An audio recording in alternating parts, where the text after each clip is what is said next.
हाय चैम्स, मैं आपका दोस्त ये सुनील आप सबके सामने आ गया हूं अपने इस सेशन के साथ, जिसमें आज हम आपके साथ डिस्कस करेंगे सितंबर 25 एग्जाम के लिए इंस्टीट्यूट ने जो हमारे आरटीपी इशू करे हैं। तो आज हम सबसे पहले आपके साथ कॉस्टिंग का आरटीपी डिस्कस करेंगे। चलिए आइए बेटा देखते हैं इसके अंदर हमारे पास क्या क्या सवाल है जो हमें फोकस करने हैं। ठीक है, करें स्टार्ट। बिल्कुल सर, लेट्स बिगिन। देखिए बेटा, सबसे पहले केस सिनेरियो की बात करते हैं। इंस्टीट्यूट ने सबसे पहले हमें दे दिया है कौन सा, स्टैंडर्ड कॉस्टिंग का केस सिनेरियो। तो आइए बेटा जरा इसके ऊपर एक बार रीड करते हैं, पहले समझते हैं हमें क्या क्या दिया हुआ है। Elzo Toys Limited is an exciting new player in the toy manufacturing industry, founded with a passion for creating high quality, engaging and educational toys. The company aims to make a positive impact on the industry and also on the development of young minds through imaginative play. General background दे रहा बेटा। Following statement provides a comprehensive analysis of the various cost variance for a period, outlining the difference between the expected and the actual. तो भाई साहब यहां पर मुझे सारे variances already दे दिए बेटा। वेरिएंसेस देने का मतलब क्या हुआ, हमें मिसिंग फिगर निकालनी होगी, that is the main thing. ठीक है, चलो ओके। तो अगर हम ऑब्जर्व करें बेटा, हमारे पास material price, usages, rate, efficiency, तो बेटा इन दोनों से अपन लेबर कॉस्ट वेरिएंस निकाल सकते हैं, इन दोनों से मटेरियल कॉस्ट, फिर वेरिएबल ओवरहेड। ओहो, फिर अगला है बेटा हमारे पास वेरिएबल ओवरहेड, वेरिएबल एक्सपेंडिचर। ओहो, ये क्या हो रहा है, हो जा भाई। चल, वेरिएबल ओवरहेड, एक्सपेंडिचर और एफिशिएंसी, बेटा इनसे हमारा वेरिएबल ओवरहेड कॉस्ट और फैक्ट्री फिक्स्ड ओवरहेड एक्सपेंडिचर, बस फिक्स्ड ओवरहेड का एक ही गिवन है। आगे बेटा सबसे इंपॉर्टेंट है शब्दों का ध्यान से देखना। ये हमें क्या दे दिया है, बजट। तो हमें हमारा प्लान बता दिया है and as per the plan हमारे पास जो क्वांटिटी है, आउटपुट है, वो 75 है। परचेज और कंज्यूम्ड दोनों बराबर है। मटेरियल कॉस्ट आपको बता दी है, लेबर आवर्स आपके पास है, लेबर कॉस्ट है, वेरिएबल ओवरहेड, फिक्स्ड ओवरहेड। बेटा ध्यान रखना है ये डेटा हमारा बजट है, हमें कंपैरिजन के लिए क्या चाहिए, standard. Okay sir. Some other information relating to the same period. Stock of raw material and finished goods are valued at predetermined standard cost for easier cost comparison. तो भाई जो भी आपके स्टॉक है वो हम किस पर वैल्यू कर रहे हैं बेटा, standard cost per. Actual number of unit produce was इतना, मटेरियल परचेज वर इतना। देखिए बेटा अब आपको यूनिट प्रोड्यूस्ड बता दिया है, तो यानी कि अब मैं अपना पहले स्टैंडर्ड निकाल पाऊंगा। तो चलिए दोस्तों हम सबसे पहले अपना स्टैंडर्ड निकालते हैं। अगर मैं स्टैंडर्ड की बात करूंगा तो मैं यहां पर आपके लिए स्टैंडर्ड का कॉलम बना देता हूं। ये बन जाएगा बच्चा क्वांटिटी, रेट और अमाउंट। सबसे पहले हम बात करते हैं हमारे मटेरियल की। Let's talk about material. तो मटेरियल की बात करें सर, हमारे पास बनने कितने हैं, आउटपुट तो बनेगा 7750। अब देखते हैं लगना कितना चाहिए था। तो बेटा क्वेश्चन ने बोला 7500 बनाने में 3750 लगते हैं, तो यानी कि एक फिनिश्ड गुड्स में लगेगा बच्चा इतना, और हमें कितने बनाने हैं, हमें बनाने हैं 7750। तो ये हमारी स्टैंडर्ड क्वांटिटी सबसे पहले। तो अगर मैं आपके साथ इसको बेटा कैलकुलेट करूंगा, सो दिस बिकम्स 3875, ये हमारे पास। अब अगर रेट की बात करेंगे तो 1,12,500 का बजट था जो कि 3750 के लिए था। तो 1,12,500 3750 यानी कि 30 रुपीज के हिसाब से तो बेटा मेरा स्टैंडर्ड बनता है 1,16,250। लो जी, ये सबसे पहले हमने मटेरियल का स्टैंडर्ड डेटा अपना रेडी कर लिया। Okay sir. अब हम चलते हैं लेबर वाले डेटा पर, उसको भी निकाल लेते हैं।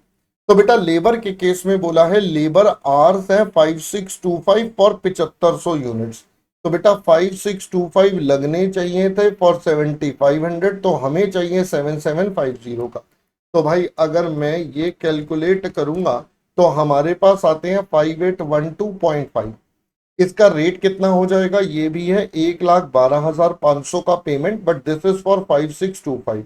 तो 1,12,500 5625 का करोगे बेटा 20 रुपए का रेट आता है। तो आपकी यहां से स्टैंडर्ड कॉस्ट आती है 116,250। चांस की बात है बेटा दोनों सेम आ रहे हैं। ओके जी, ये वाला मामला भी सॉर्टेड हो गया। अब हम सेम तरीके से बेटा वेरिएबल ओवरहेड का भी कर सकते हैं। तो वेरिएबल ओवरहेड के आवर्स तो बेटा सेम ही हो जाएंगे, कुछ बोला नहीं है तो, है ना, आइडल आवर्स है नहीं तो यहीं पे सेम आ जाएंगे। और इसका रेट आ जाएगा 56250 डिवाइडेड बाय 5625 यानी कि 10 रुपए का। तो 58125 आपका ये वाला अमाउंट भी बन गया। चलो ये अपने पास पहले तो बेटा यहां तक का सारा कवर। फिक्स्ड ओवरहेड्स को भी छोड़ देते हैं, लास्ट में देखेंगे जो जो एग्जामिनर इससे रिलेटेड पूछेगा।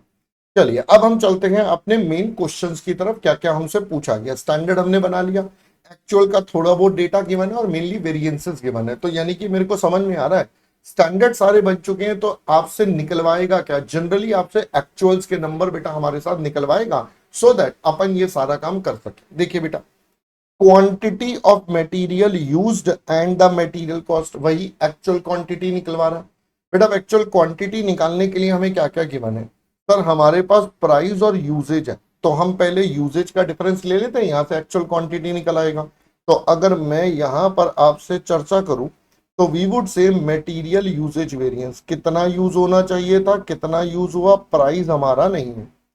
एमयू भी बेटा आपके पास है कितना, इट इज 3750 एडवर्स। तो मैं इसको डायरेक्ट लिख देता हूं -3750। स्टैंडर्ड क्वांटिटी बेटा हम निकाल चुके हैं, ये रहा 3875 हमारे पास। एक्चुअल क्वांटिटी नहीं पता, स्टैंडर्ड प्राइस हमारे पास है 30 का जो हम निकाल चुके हैं। तो यहां से हम अपना AQ निकाल लें। So this would become 3750 divided by 30 plus 3875, ये आता है दोस्तों 4000 किलो। तो सबसे पहले AQ आ गया। अब मेरे को कहता है मटेरियल का कॉस्ट भी बता दो। बेटा क्वांटिटी आ गई है हमारे पास 4000। अब MUV से जो निकलता है वो होता है यूनिट्स कंज्यूम्ड, जबकि हमारे पास परचेज अलग से दिया हुआ है, कोई दिक्कत नहीं है। अब हमें चाहिए बेटा हमारी मटेरियल कॉस्ट। मटेरियल कॉस्ट कैसे निकाल लें सर, मटेरियल कॉस्ट के लिए हम आपके साथ कॉन्सेप्ट यूज कर देंगे MCV का। जी हाँ दोस्तों, MCV क्या हो जाएगा, कितना खर्चा होना चाहिए था कितना हो गया। अब MCV कैसे निकल जाएगा, it will be the sum total of MPV MUV, 25,000 minus 3750। तो बेटा ये हमारे पास निकल जाएगा 25,000 minus 3750 equal to standard cost है बेटा 1,16,250 का, 1,16,250 माइनस योर एक्चुअल कॉस्ट। तो बेटा यहां से हमारा एक्चुअल कॉस्ट निकल आएगा। तो अगर हम यहां से देखेंगे 25 माइनस 3750 प्लस 116,250, यहां से आता है बेटा 1,37,500। ये आपके पास वैल्यू निकला। बट दोस्तों यहां पर एक छोटा सा गेम होता है, क्या सर, अगर आप इस तरीके से निकालेंगे तो एक गड़बड़ हो जाएगी। क्या, हमने इस तरीके में ये मान लिया कि भाई MCV MPV और MUV के बराबर है, बट ये कंडीशन अप्लाई इस क्वेश्चन में नहीं करेगी। क्यों, क्योंकि बेटा परचेज अलग है और कंज्यूम्ड अलग है। याद आया, हमने बेटा डायग्राम बना बना के लिखा था। यानी कि यहां पर आप ये MCV वाली कंडीशन यूज नहीं कर सकते। तो सर फिर अब हम क्या करें, मैंने कहा बताते हैं। अब यहां से पहले हमें प्राइस निकालना पड़ेगा। तो अगर मैं अब आपके साथ बात करूं MPV, कितने पर खरीदना चाहिए था, कितने पर खरीदा, और जो खरीदा, क्योंकि अब परचेज गिवन है हम तो परचेज लेंगे। तो बेटा MPV आपके पास है 25,000 का फेवरेबल। स्टैंडर्ड प्राइस हमें क्वेश्चन ने हमने निकाल लिया था बेटा 30, एक्चुअल प्राइस नहीं पता, एक्चुअल क्वांटिटी 5,000। अब मैं यहां से एक्चुअल प्राइस निकाल लूंगा। सो दैट वुड बिकम 25,000 सबसे पहले डिवाइडेड बाय 5,000, ये आता है 5 और ये इधर आके माइनस हो जाएगा तो बचेगा 25। तो बेटा हमारी एक्चुअल मटेरियल कॉस्ट कितनी हो जाएगी सर, हमने खरीदे थे 5,000 यूनिट, एक यूनिट 25 रुपए का। तो आपके पास ये आता है 1,25,000। तो ये आपके बेटा आंसर रेडी 4,000 और 1,25,000। तो आपका करेक्ट आंसर आता है ऑप्शन नंबर C। आई होप पहले ये एक पॉइंट समझ में आया, काफी अच्छा पॉइंट है। वैसे हम ये पॉइंट क्लास में कवर आपके साथ ऑलरेडी कर चुके हैं, सारी बातें गॉट इट। चलिए अब कहता है लेबर के आवर्स भी बता दो एक्चुअल वाले। बेटा अब लेबर के आवर्स के लिए हम क्या यूज करें सर, स्टैंडर्ड आवर्स पता है हमारे को, स्टैंडर्ड रेट पता है।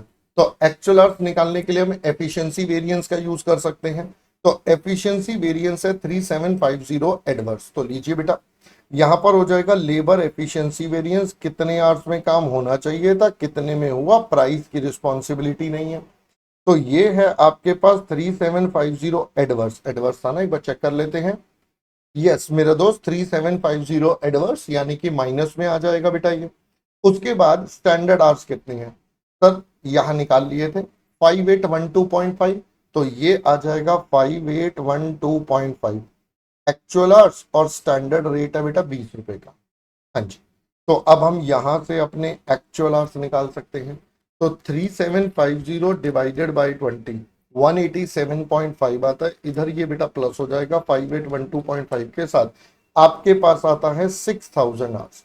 तो आपका करेक्ट आंसर हो गया option number B, that becomes your correct answer. लीजिए ये ओहो, ये वाला आंसर भी बेटा मेरा कंप्लीट हो गया, got it.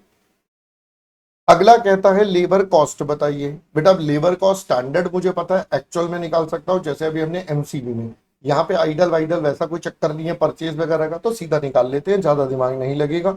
Labour cost variance, कितना खर्चा होना चाहिए था, कितना हो गया सर, ये दोनों का टोटल हो जाएगा। कौन कौन से दो टोटल हो जाएंगे बेटा, 5000 एडवर्स और 3750 एडवर्स।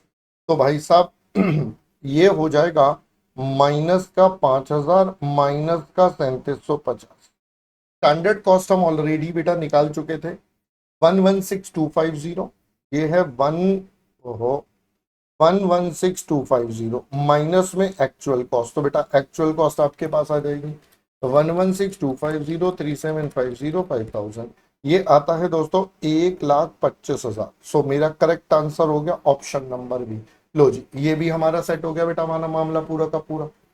आगे अगला कहता है वेरिएबल ओवरहेड का कॉस्ट निकालिए। बेटा वेरिएबल ओवरहेड कैसे निकलेंगे, अगेन आपके पास वही तरीका है, वेरिएबल ओवरहेड कॉस्ट वेरिएंस, कितना खर्चा होना चाहिए था वर्सेस कितना हो गया, दैट्स इट। चल अब ये दोनों बेटा फिर से टोटल करके निकल जाएंगे हमारे, आइए देखते हैं कितने आ रहे हैं। सो दैट इज 15,000 एडवर्स और 1875 एडवर्स। तो बाबू ये हमारे पास आता है 15,000 एडवर्स, 1875 एडवर्स। अब हमारे रिकवर्ड ओवरहेड्स कितने होंगे बेटा रिकवर्ड मतलब हमारे स्टैंडर्ड, ये हम ऑलरेडी निकाल चुके हैं 58,125, तो ये हमारे पास आ गए रिकवर्ड, बैलेंस आपका क्या निकल जाएगा एक्चुअल, तो ये आपके पास है 58,125 माइनस एक्चुअल ओवरहेड। तो दोस्तों यहां से आपके एक्चुअल वेरिएबल ओवरहेड आ जाएंगे 58,125 प्लस 1875 प्लस 15,000, दैट बिकम 75,000। तो लो जी, ये मेरा बेटा ए पार्ट इसका करेक्ट आंसर हो गया। लास्ट पार्ट आपको कहता है फिक्स्ड ओवरहेड का कॉस्ट निकाल लीजिए। चलिए बेटा फिक्स्ड ओवरहेड का कॉस्ट निकालते हैं। अब फिक्स्ड ओवरहेड से रिलेटेड मुझे एक ही वेरिएंस गिवन है और वो है एक्सपेंडिचर वेरिएंस 62,500 फेवरेबल। तो चलिए फिक्स्ड ओवरहेड एक्सपेंडिचर वेरिएंस की बात करते हैं। बताइए जी ओवरहेड एक्सपेंडिचर वेरिएंस कैसे निकलता है बेटा, खर्चे वाला हो गया, that is budgeted overhead actual overhead, ठीक है जी। अब ये आपके पास कितना था मैं भूल ही गया, 62,500 फेवरेबल, तो बेटा ये हो गया 62,500 पॉजिटिव। अब बजटेड ओवरहेड्स बेटा हमें क्वेश्चन में गिवन थे ये रहे हमारे बजटेड ओवरहेड्स 1,12,500, तो ये तो बेटा बहुत ही आसान हो गया, हाँ सर ये तो आसान हो गया, माइनस योर एक्चुअल ओवरहेड। तो दोस्तों यहां से अब हमारे एक्चुअल ओवरहेड निकल आएंगे, दैट इज 1,12,500 माइनस में 62,500, ये आते हैं दोस्तों 50,000। तो that becomes our answer. I hope पहले इतना पॉइंट क्लियर हो गया। मैं एक पॉइंट पर वापस से आपके साथ चर्चा करना चाहूंगा, कई बच्चे इसमें थोड़ा सा ना गड़बड़ा जाते हैं। मैं मटेरियल प्राइस वेरिएंस की बात आपसे करूंगा। बेटा प्राइस वेरिएंस हमेशा किस पर निकलता है, एक्चुअल क्वांटिटी परचेज पर, तो हमने परचेज पर ही निकाला है, ठीक है, कोई कंफ्यूजन तो नहीं। आपका ये बेटा किस पर निकलेगा, एक्चुअल क्वांटिटी परचेज पर, और एमयू भी निकलता है एक्चुअल क्वांटिटी कंज्यूम्ड पर, तो इस वजह से ये 4 आया। आई होप पहले बात समझ में आ गई, ठीक है। चल यहां तक का मामला क्लियर है। अब हम बढ़ जाते हैं बेटा थोड़ा सा और आगे, बिल्कुल सर आगे बढ़ जाओ। चलिए अगले क्वेश्चन पर चलते हैं। अगला क्वेश्चन को एग्जामिनर ने दिया है एबीसी का। देखिए बेटा एबीसी का क्वेश्चन देख लेते हैं। With the rise in carbon dioxide, a greenhouse gas released in the environment when fossil fuels are burned, Earth's natural greenhouse effect is becoming too weak, causing global warming. To contribute towards global environment for the betterment, various cars and scooter manufacturing companies shifting their production towards EVs manufacturing. Companies are heavily investing in research, development, production of EVs. General बातें बता रहा है. Ole Limited is also one of the companies belonging to scooter industry. Watching its rivalry shifting their production to EVs, the management decided to take advantage of this open opportunity. It had been only 4 years since the company started its production of EVs, but last year management also decided to expand its product line to 3 variants of the scooters: Ole EV Max, EV Ultra, EV Pro. Following information is provided for the current year from the books of Ole. बेटा ये कौन सा data है? ये अब आपके पास सारा का सारा करंट ईयर का डेटा है. आपको बेटा रेवेन्यू बता दिया, सीओजीएस बता दिया. चलिए, रेवेन्यू आपके पास है, सीओजीएस आपके पास है, तो क्या मैं ग्रॉस प्रॉफिट निकाल सकता हूं? क्या मैं इन दोनों का डिफरेंस करके बेटा आपके पास ग्रॉस प्रॉफिट निकाल लूं? चलिए ग्रॉस प्रॉफिट निकालते हैं. 84975, 882,500. तो बेटा ये आता है 2475 पर यूनिट. 1,15,500, 1,10,000. ये आता है बेटा 5500 आपके पास. 2,17,800, 198. ये आता है 19,800 का. तो ये आपके पास सबसे पहले तीनों के इंडिविजुअल जीपी मार्जिन आ गए. Last year, when the company initially expanded its product line, sales were not much noticeable comparative to its earlier category of scooter. अब यहां पर डेटा शुरू होता है. Company could only sold इतने units of this against the order received of this. तो company के पास orders आए हैं ज्यादा, जिसमें से वो कम सामान बेच पाई है. यानी कि बेटा कंपनी के पास ऑर्डर्स जनरली ज्यादा रहते हैं, उसमें से जो सेल है वो प्रोपोर्शनेटली थोड़ा सा क्या होता है बेटा, कम होता है, as per the data provided. However with the increasing awareness more people started buying EV. फिर कहता है during the current year companies order and sales jumped to, यहां पर हूं मैं, company order and sales up to 5 times the last year. Oh my God. अब देखिए बेटा, थोड़ा ध्यान से देखते हैं.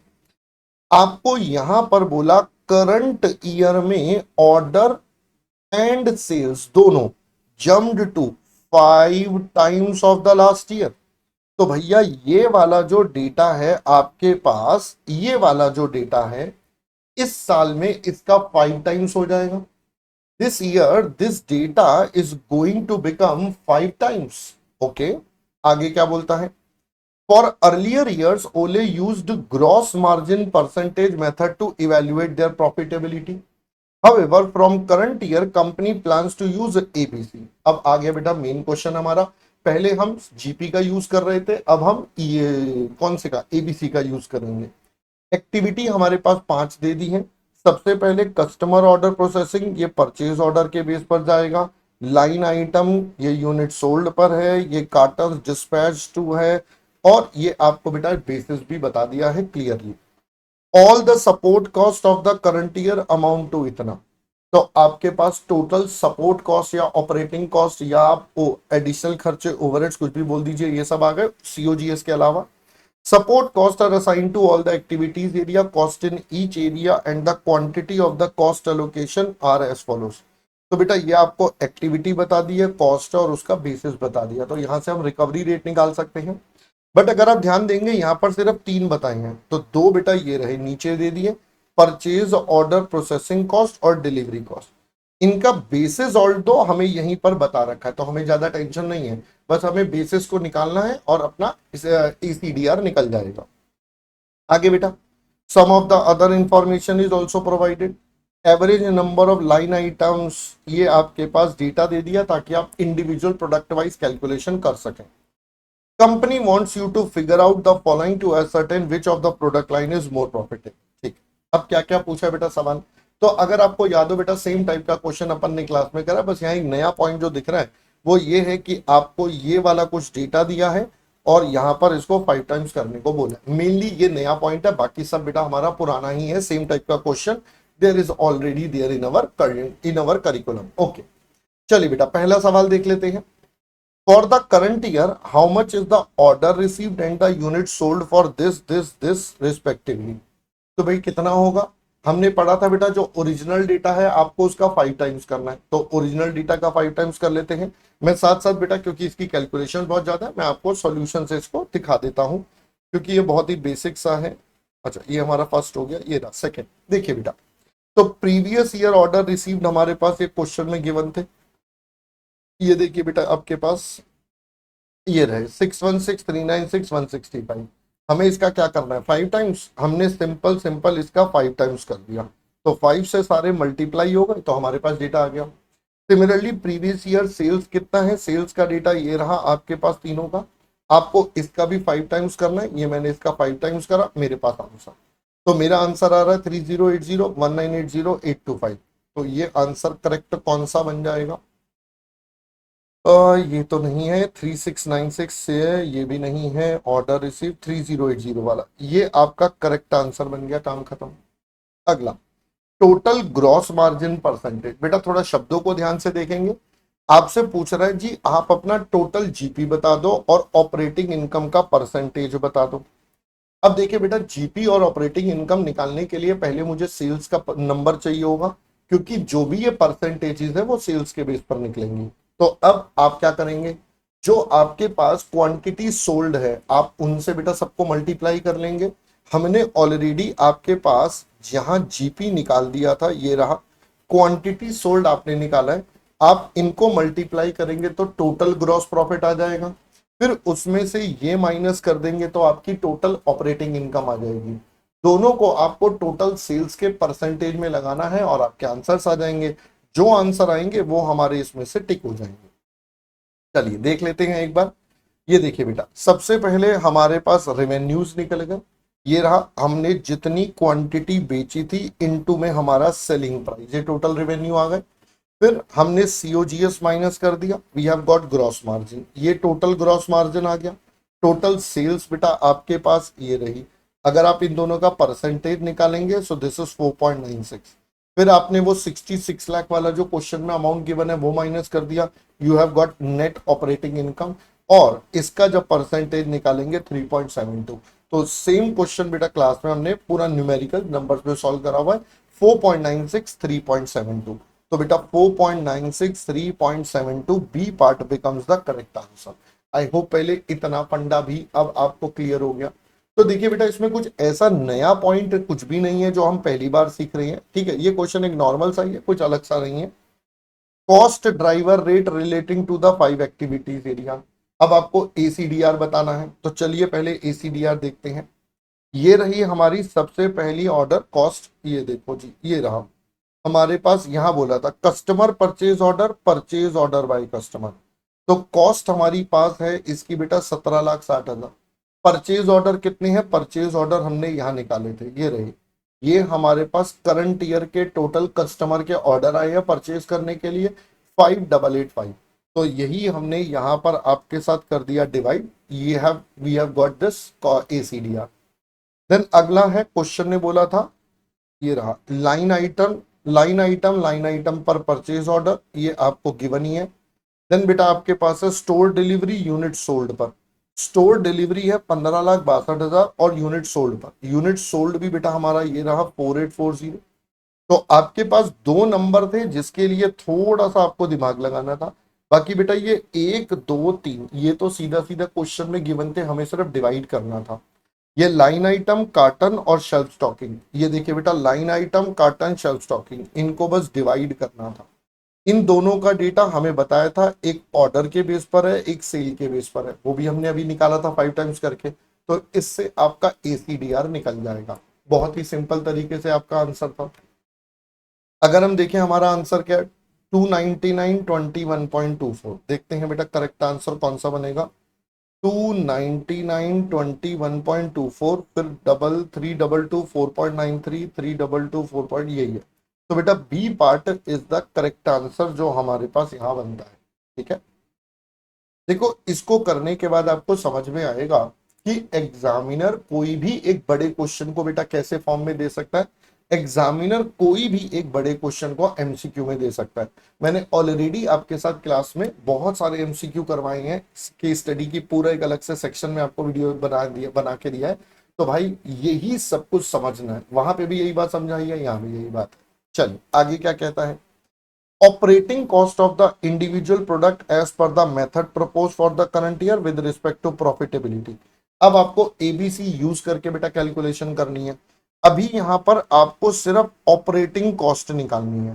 तो आपको जो एक्टिविटी बेस्ड से जो कॉस्ट निकलेगी, जो 66 लाख का हमने ब्रेकअप करा था बेटा, उसका टोटल देना है। तो आइए, अब ये हमारी सारी कॉस्ट है, इनको हम हर प्रोडक्ट के से मल्टीप्लाई कर देंगे। तो जिस प्रोडक्ट में, जैसे ये नंबर ऑफ ऑर्डर थे, जिसके में जितने ऑर्डर है मल्टीप्लाई। लाइन ऑर्डर बेटा आपको कैसा गिवन था देखते हैं, ये देखिएगा जरा। ये आपको गिवन था पर ऑर्डर वाइज 10, 12, 14। तो बेटा ये पर ऑर्डर वाइज था, तो जितने जितने ऑर्डर थे उससे साथ में मल्टीप्लाई हो गया। स्टोर डिलीवरी यूनिट सोल्ड था, ये हम पहले से देख चुके हैं। फिर आपको कहता है पर स्टोर यूनिट, आपके पास है ये आइटम है पर स्टोर यूनिट, तो आप इसको अगेन नंबर ऑफ यूनिट से बेटा मल्टीप्लाई कर देंगे पर स्टोर यूनिट। ये रहा आपके नंबर ऑफ यूनिट्स, ठीक है।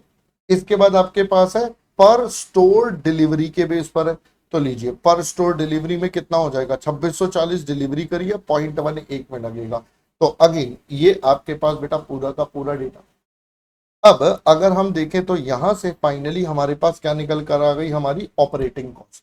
तो ये 6623962 आ गया, क्वेश्चन ने बता भी दिया, राउंडिंग ऑफ की वजह से डिफरेंस है। अब ये हमारे पास आंसर आपके पास है 2656059। अब इसको एक बार टिक कर लेते हैं फटाफट से, कौन सा बनेगा इसमें से। 2656059, उसके बाद है बेटा 2356,890, 2356,890। तो ये आपका डी पार्ट। लास्ट बोलता है अब आप इसको रेवेन्यू का परसेंटेज निकाल लो एबीसी के बेस पर। तो अब आपको बेटा फाइनली अपना अगेन से ऑपरेटिंग इनकम का परसेंटेज निकालना है लास्ट में। तो अब आपको सब कुछ एबीसी के बेस पर, रेवेन्यू आपके पास है, COGS, gross margin, operating cost आपने भी ऊपर निकाला, माइनस करा, ऑपरेटिंग इनकम और परसेंटेज।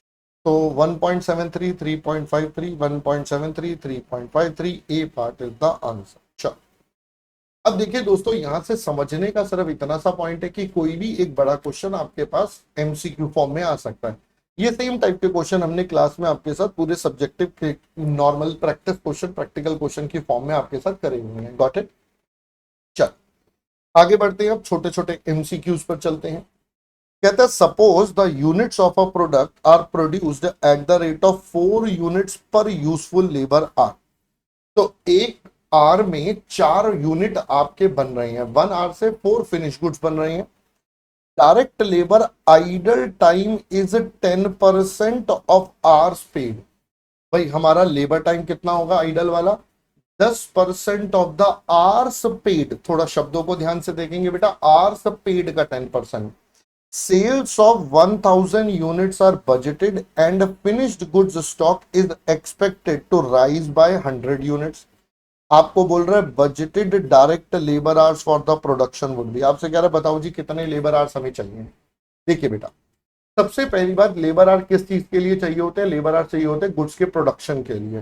तो आप मुझे बताएंगे पहले तो प्रोडक्शन यूनिट्स।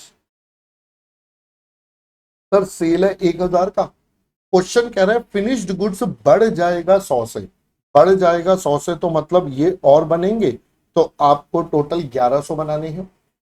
अब बताइए डायरेक्ट लेबर आवर्स बेटा कितने लगेंगे। अगर हम डायरेक्ट लेबर आवर्स की बात करें तो एक प्रोडक्ट बनाने में 4 घंटे, सॉरी हाँ 4 प्रोडक्ट बनाने में 1 घंटा, तो 1 प्रोडक्ट में इतने आवर्स लगेंगे, तो इट्स 1100/4, यानी कि 275 आवर्स तो हमें इस्तेमाल करने हैं।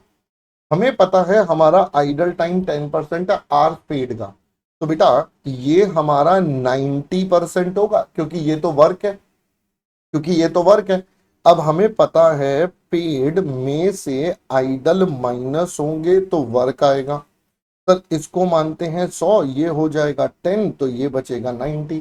तो यानी कि डायरेक्ट लेबर आवर्स पेड हमारे कितने हो जाएंगे, हमें जो पैसे देने पड़ेंगे वो इतने के देने पड़ेंगे। तो हमारे पास आता है 305.55 या आप कह लीजिए 306। तो बेटा हमारा A part becomes the correct answer. लीजिए एकदम से सॉर्टेड, इजी सा। ठीक है, चलो आगे बढ़ जाते हैं। आगे हमसे क्या कह रहे हैं? अगला क्वेश्चन हमारे पास है कॉस्ट अकाउंटिंग सिस्टम का। Which of the following is the correct journal entry as would appear in the cost books when overhead expenses incurred. बेटा ओवरहेड का जब खर्चा होता है तो एंट्री क्या होती है? Overhead debit to CLC. कहता है 500 रुपए का खर्चा हुआ, इसमें प्रोडक्शन वाले 250 है, एडमिन वाले। तो बेटा एंट्री क्या बन जाएगी? Production overhead account debit, admin overhead debit to CLC.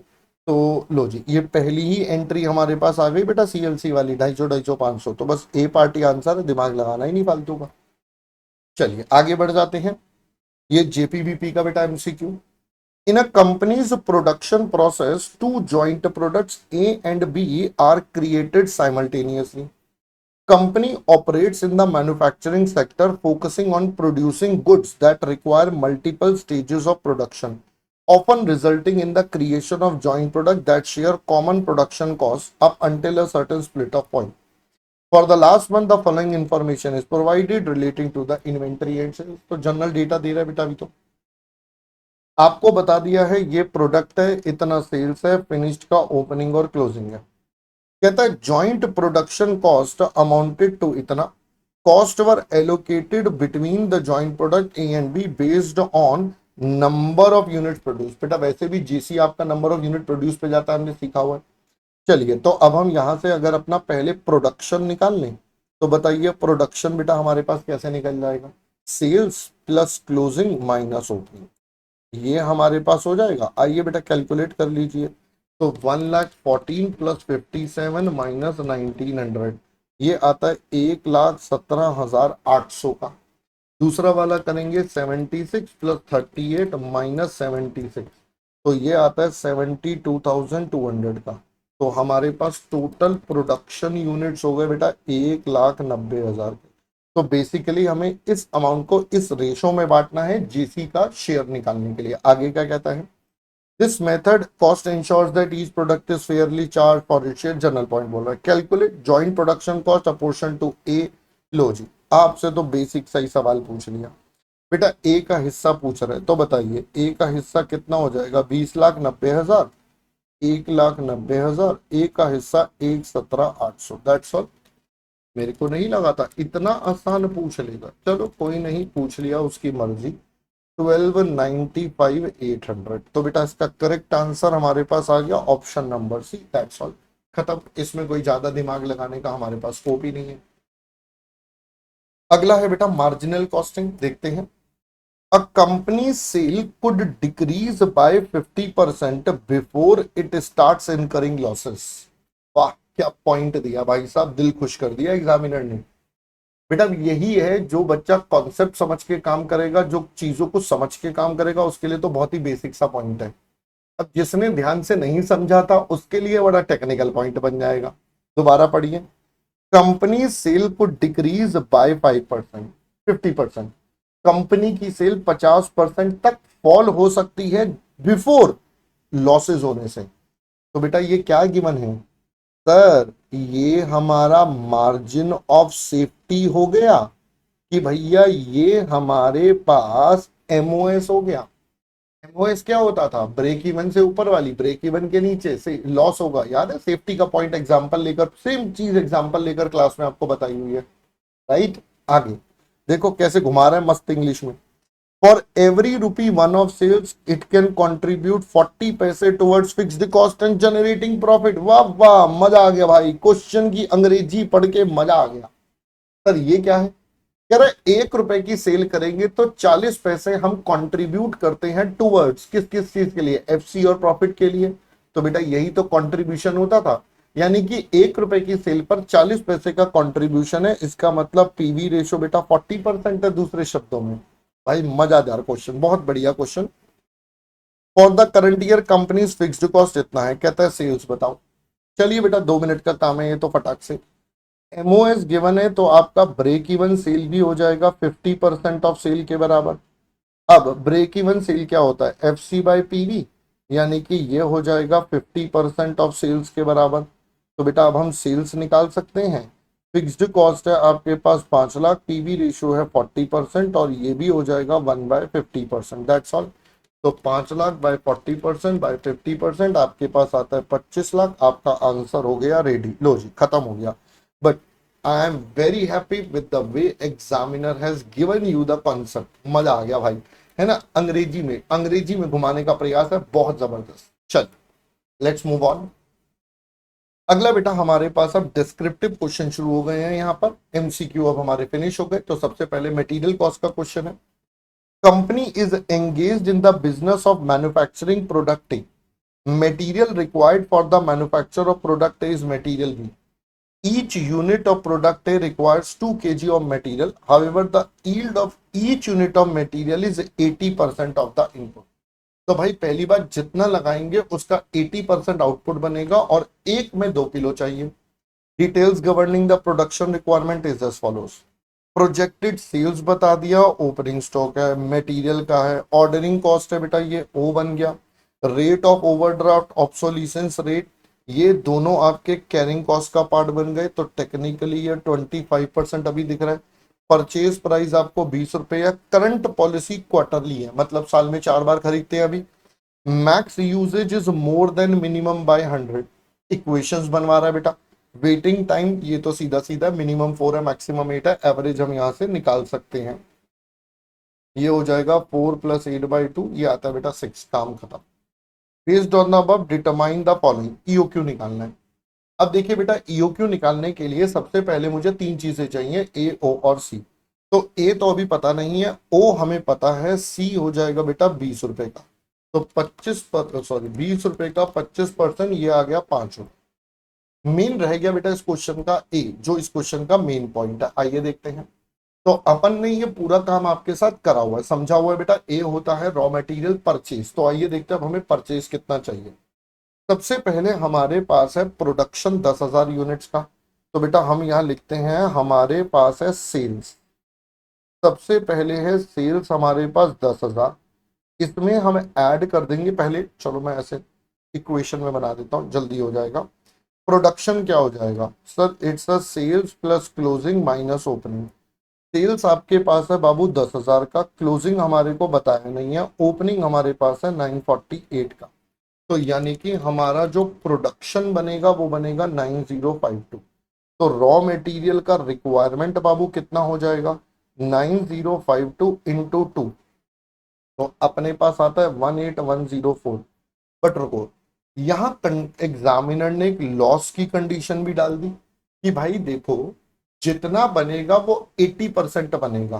तो ये मेरे को 80% के बराबर है। तो रॉ मटेरियल की रिक्वायरमेंट मेरी कितनी हो जाएगी, 18104 is representing 80% of the value. तो बेटा हमें जो चाहिए वो हमें ज्यादा चाहिए, ये हमें प्रोडक्शन में चाहिए। अब रॉ मटेरियल परचेज हमारे पास कैसे निकल जाएगा सर, हमारी हो जाएगी consumption plus closing minus opening है बेटा 2630। तो अगर मैं इसमें से 2630 हटाऊंगा तो परचेज करना पड़ेगा 20,000।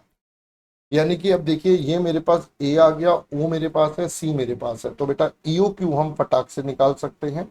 ये हो जाएगा 2 इंटू 20,000 इंटू ओ हमारे पास है 500 और कैरिंग कॉस्ट हमारे पास है 5 का। So this would give me the number. तो 2 इंटू 20,000 इंटू 500 बाय 5 और अंडर रूट। तो ये आता है पहला तो 2,000। फिर कहता है रीऑर्डर क्वांटिटी। बेटा रीऑर्डर क्वांटिटी कैसे निकलेगा, क्वेश्चन ने बताया था क्वार्टरली, हमें चाहिए 20,000 साल में 4 बार, यानी कि अभी हम 5,000 खरीद रहे हैं।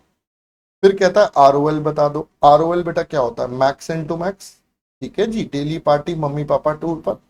अब कंजम्पशन का तो पता नहीं, बट मैक्सिमम डेज तो हमारे पास 6 हैं। अब मुझे चाहिए कंजम्पशन। कंजम्पशन एक दिन का कैसे, अब मैक्सिमम कंजम्पशन कैसे निकलेगा, हमें बताया मैक्स ज्यादा है मिनिमम से 100। यानी कि बेटा अगर मैं इस इक्वेशन से चलूं तो max minus minimum equal to 100। अब हम एक एवरेज वाली कंडीशन और ले लेते हैं। तो बताइए बेटा, यहां पर मैं कर देता हूं आपके लिए, एवरेज कंजम्पशन हमारे पास क्या होगा, it's a max plus minimum by 2। It's a, पहले एवरेज कंजम्पशन निकाल लेते हैं। तो बेटा हमारा जो कंजम्पशन होना है वो होना है 22630। 22630 बेटा पूरे साल का है, तो 22630 पूरे साल का है, ये एक दिन का। ये हो जाएगा max plus minimum divided by 2 equal to 22630 365, ये आता है बेटा 62। तो आपके पास हो गया max plus minimum equal to में 124। अब यहां से हम मैक्स की वैल्यू निकाल लेते हैं, तो मैक्स बेटा क्या हो जाएगा, 100 प्लस मिनिमम आता है। अब ये 100 प्लस मिनिमम आप यहाँ डाल दो, 100 प्लस मिनिमम इक्वल टू 124। तो बेटा यहाँ से मिनिमम आ जाएगा, मिनिमम विल बिकम 12, तो देयरफॉर मैक्सिमम विल बिकम 112। तो एवरेज बेटा हमारा कितना बनता है, तो एवरेज हमारा हो जाएगा 12। अच्छा एवरेज तो हम ऑलरेडी निकाल चुके हैं 62, ठीक है। तो अब मेरा मिनिमम मैक्स आ चुका है, मैक्स है बेटा 112, तो ये आ जाएगा 112। तो 112 इंटू 8, 112 इंटू 8, ये आता है 896। मैक्सिमम स्टॉक क्या हो जाएगा, सर कितना था, कितने पर ऑर्डर करा, कितना ऑर्डर करा, जब तक आएगा मिनिमम इंटू मिनिमम खाते पीते रहेंगे। तो बताइए मिनिमम कितना है, 12 यूनिट्स 4 का, तो 896 5000 माइनस 48, ये आता है बेटा 5848। मिनिमम स्टॉक क्या हो जाएगा sir, ROL minus average into average, average हो जाएगा 6 इंटू 62, तो 6 इंटू 62 और 896, ये आता है 524। काम खत्म बेटा, सारे आंसर हो गए।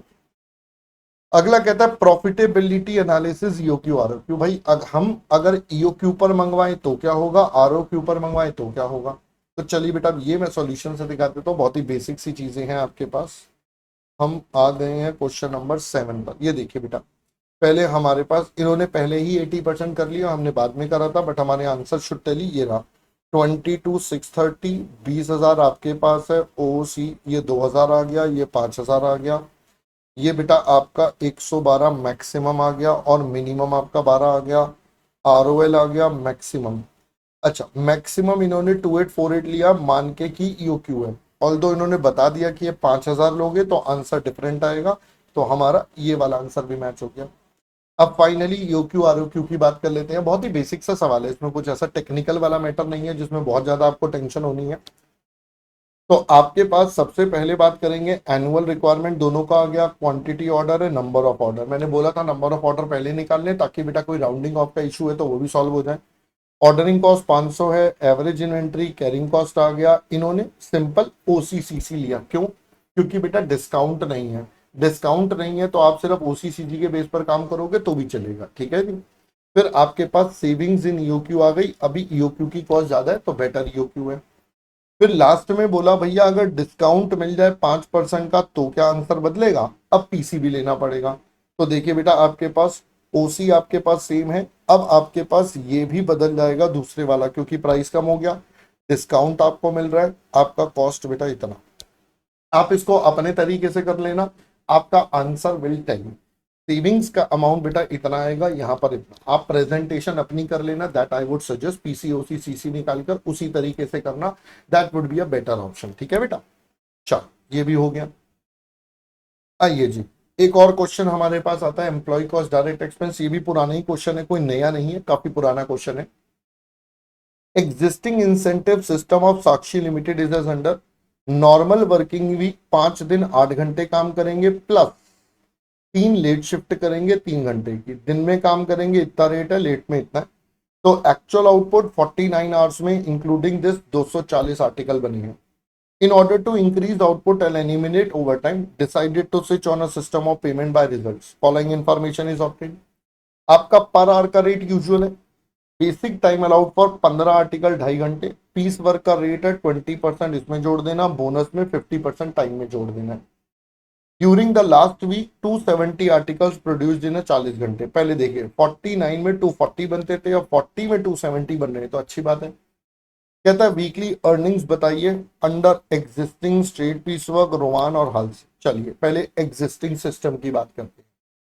तो एग्जिस्टिंग में 5 दिन 8 घंटे पे करोगे 160 के हिसाब से, 5 दिन 8 घंटे बेटा 160 पर प्लस 3 शिफ्टें 3 घंटे की, 9 घंटे जो 225 रुपए के हिसाब से होंगे। तो ये तो पहले बेटा एग्जिस्टिंग वाला आ गया।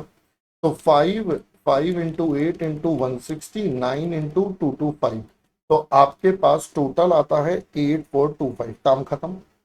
अब चलते हैं पीस वर्क के हिसाब से। देखिए बेटा क्या बोला है, कहता है बेसिक टाइम अलाउड 15 आर्टिकल में 2.5 घंटे, यानी कि 15 आर्टिकल को बनाने में 2.5 घंटे। तो बताइए एक आर्टिकल में कितना समय लगेगा।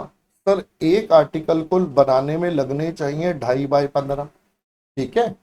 और इसकी कॉस्ट कितनी, 160 रुपए के हिसाब से है, तो एक आर्टिकल की ये कॉस्ट आती है।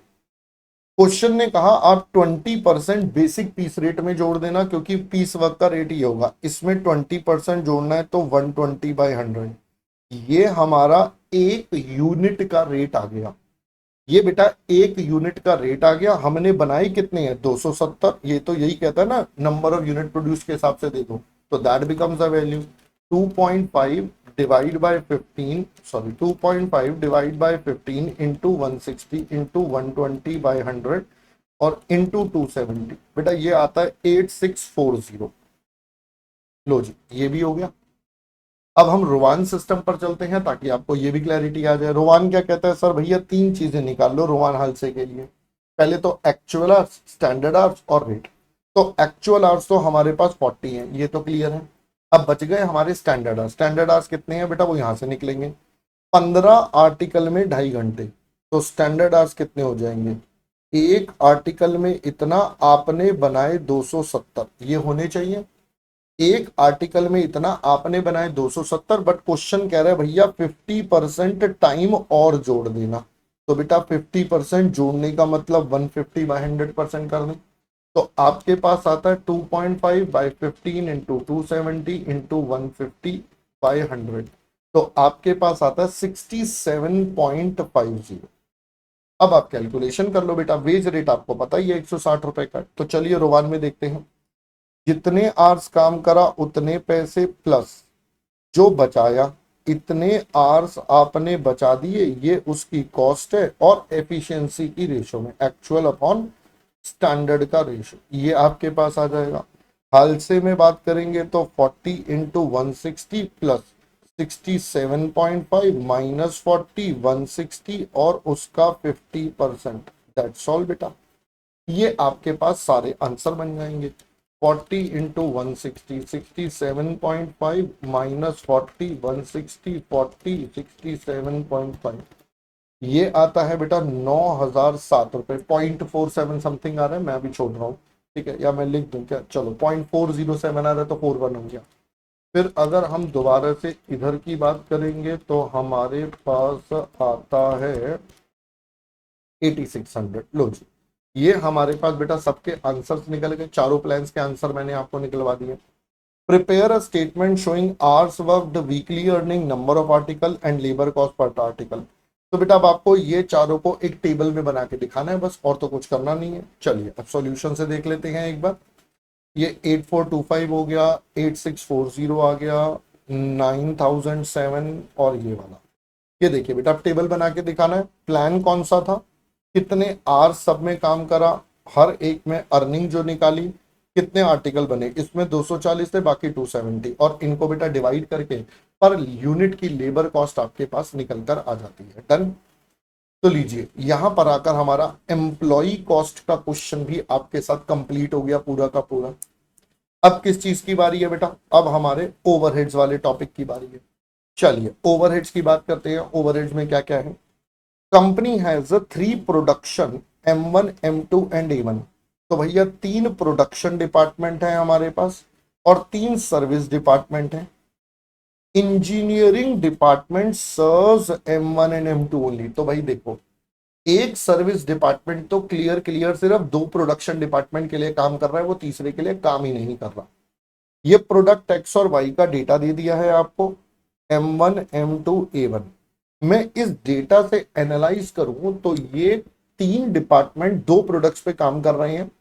अब 2 प्रोडक्ट्स पे काम करने के लिए आपको बेटा यहां पर अगर आप ध्यान से देखोगे M1 M2 मशीन आवर्स के बेस पर है और ये बेटा लेबर आवर्स के बेस पर है। तो यानी कि इनका बेसिस जो बनेगा वो मशीन आर रेट बनेगा, यही आपके चार्जेबिलिटी का बेस बन रहा है। और इनका बाबू लेबर आर रेट बनेगा, तो ये लेबर इंटेंसिव या लेबर के बेस पर है, ये दोनों मशीन के बेस पर है। यहां से हमें समझ में आ गया कौन सा डिपार्टमेंट कौन से बेसिस पर काम करता है। Then we are given with, ये आपके एनुअल खर्चे दे दिए हैं, इनडायरेक्ट वेजेस हैं और कंज्यूमेबल हैं। बेटा ये ओवरहेड्स है, ये तो सीधा सीधा एलोकेशन का पार्ट बन जाएंगे। देन आपके पास है डेप्रीसिएशन। बताइए बेटा डेप्रीसिएशन कैसे डिस्ट्रीब्यूट होना चाहिए, उसके लिए खर्चा होगा। ये रहा फॉलोइंग डेटा। तो डेप्रीसिएशन आपका बुक वैल्यू ऑफ मशीन पर चला जाएगा। ठीक है साहब, तो ये आपका बुक वैल्यू ऑफ मशीन पर डिस्ट्रीब्यूट होगा। इंश्योरेंस भी बेटा बुक वैल्यू मशीन पर होगा। Total building insurance cost for M1 is 1/3 of the annual premium. तो भाई देखो अब स्पेशल पॉइंट दे रहा है, कह रहा है इसमें से 1/3 तो M1 का है। तो बेटा 1/3 तो आप स्पेसिफिकली M1 में डाल दोगे, जो बाकी का बचेगा वो किस में जाएगा सर, बाकी का एरिया पर जाएगा M1 को छोड़कर, क्योंकि M1 में आपने सीधा सीधा 1/3 डाल दिया, बाकी का 2/3 बेटा इस रेशो में बांट दोगे एरिया पर। ठीक है, तो अगर हम कहेंगे यहां पर हो जाएगा 1/3 to M1, 2/3 in area ratio, ये बेटा आपके पास बन जाएगा सीधा सीधा। पावर का खर्चे के लिए क्या गिवन है, पावर के खर्चे के लिए HP आवर्स का परसेंटेज गिवन है।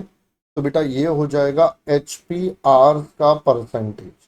लाइट हमने पढ़ा था बेटा एरिया या लाइट पॉइंट्स के बेस पर बांट देते हैं। रेंट ये इतना है। General service department is located in the building owned by the company, valued at इतना and is charge interest on notional value of इतना। एडिशनल बेटा देखो ये तो additional imputed opportunity cost type ले रहा है, तो अभी हम इसको इग्नोर कर सकते हैं। आप चाहो तो कंसीडर कर लो, बट आप इसे इग्नोर ही करो। जब तक क्वेश्चन ना बोले हम इसको एक्चुअल कॉस्ट का पार्ट नहीं मानेंगे, तो ये हमारी इग्नोर ही हो जाएगी बेटा, क्योंकि ये हमारी अपॉर्चुनिटी कॉस्ट टाइप है। Okay, value of issues of material to the production department are in the same proportion as shown above for the consumable supplies। ठीक है, बस और तो कुछ है नहीं।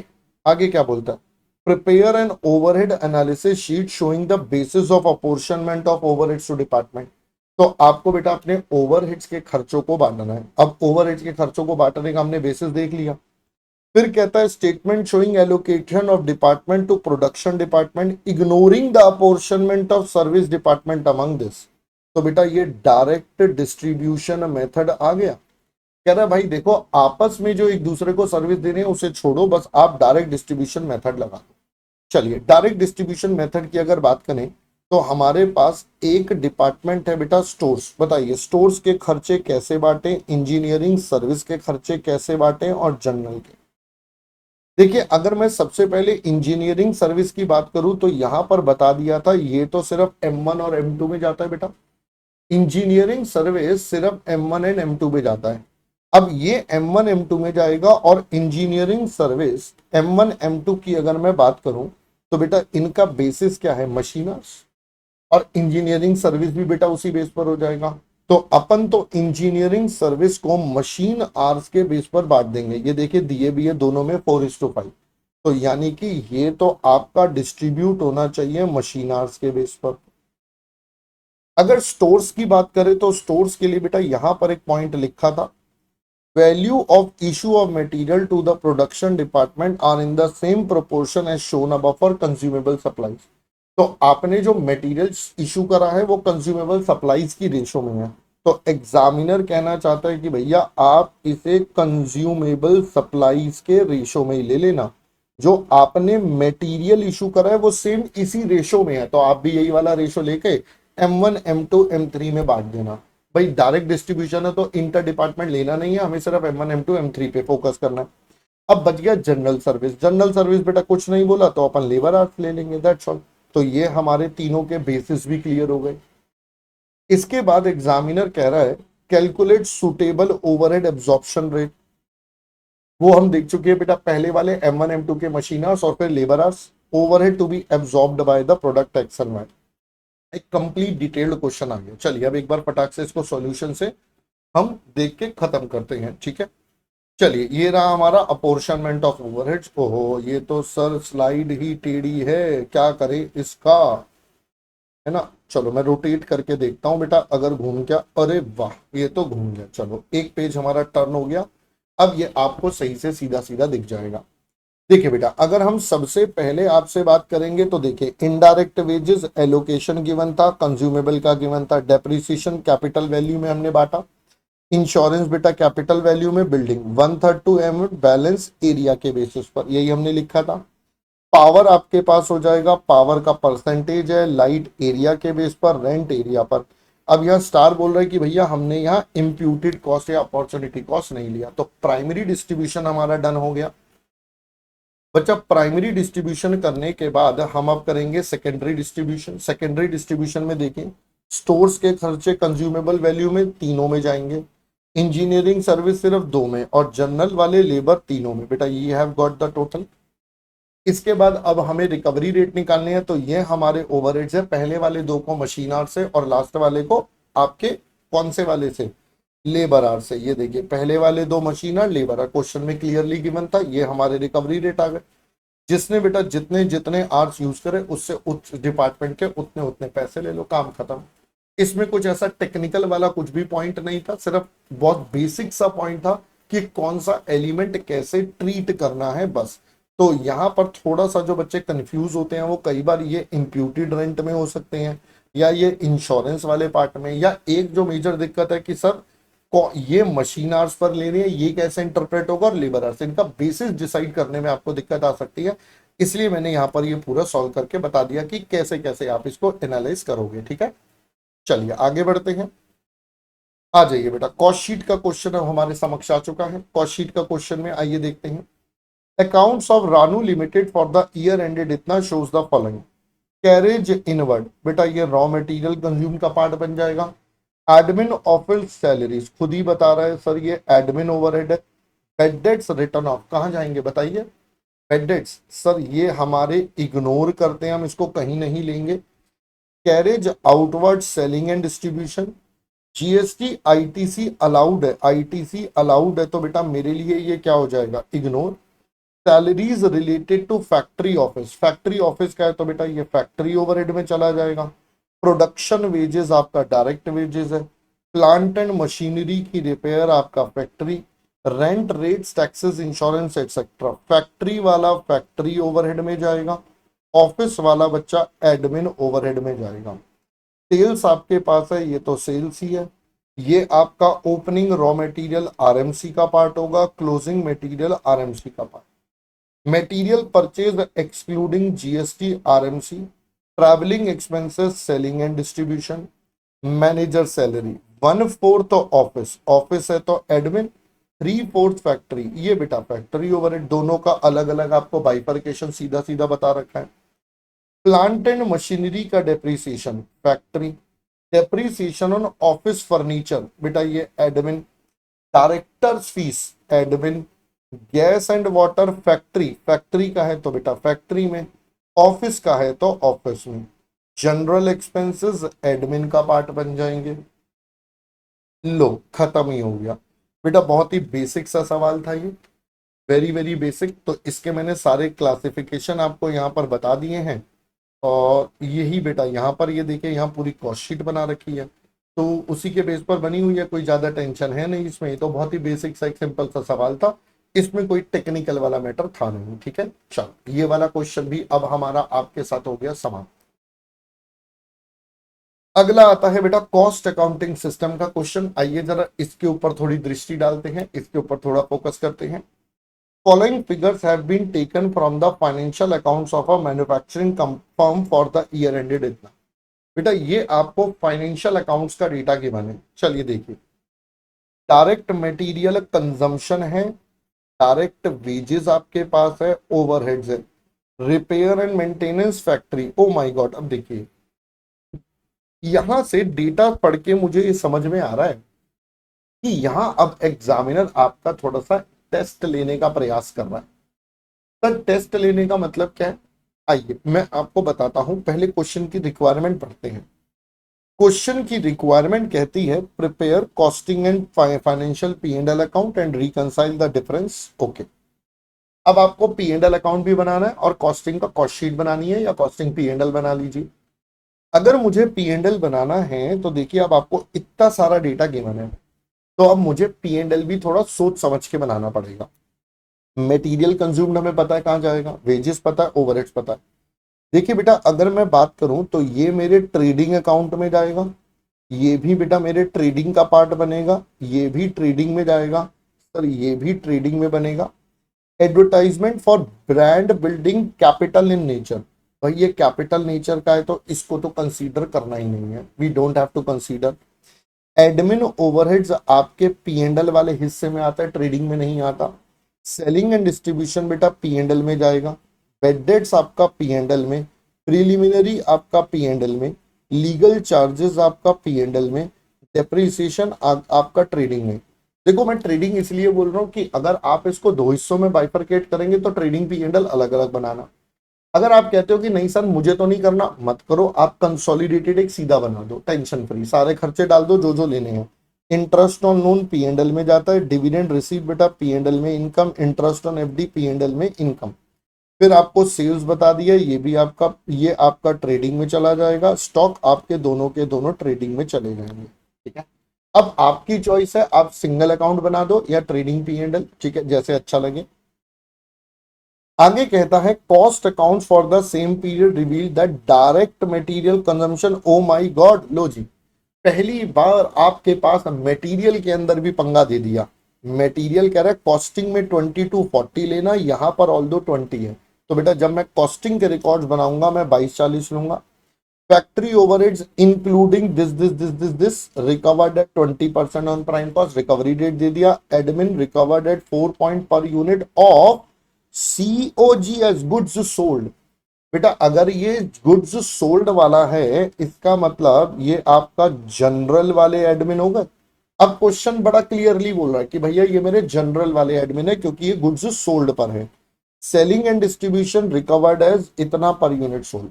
अब आप इसको आराम से कर पाएंगे। चलिए आइए हम देख लेते हैं बेटा इसका सॉल्यूशन। ये रहा, पहले कॉस्ट शीट का बना दिया। मटेरियल बेटा मैंने बोला था 22-40 लेंगे, आप चाहो तो इसको टी शेप में भी बना सकते हो जैसे मैंने क्लास में करवाया हुआ है आपको। वेजेस आपका बेटा सेम ही आ जाएगा क्योंकि है नहीं। Factory overhead 20% on prime cost है, तो ये फैक्ट्री ओवरहेड जिसका बेटा 20%। WIP के स्टॉक का सीधा अमाउंट गिवन है, कोई ब्रेकअप नहीं है, वी कांट कैलकुलेट, तो कॉपी पेस्ट। उसके बाद बेटा अब मैंने आपको हमेशा बोला था आप पहले एक चीज निकालेंगे, प्रोडक्शन।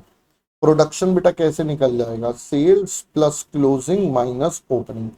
तो सेल्स है हमारे पास 48, क्लोजिंग स्टॉक है बेटा 4000 का, ओपनिंग हमें गिवन नहीं है, यानी कि टोटल प्रोडक्शन हुआ 52 का।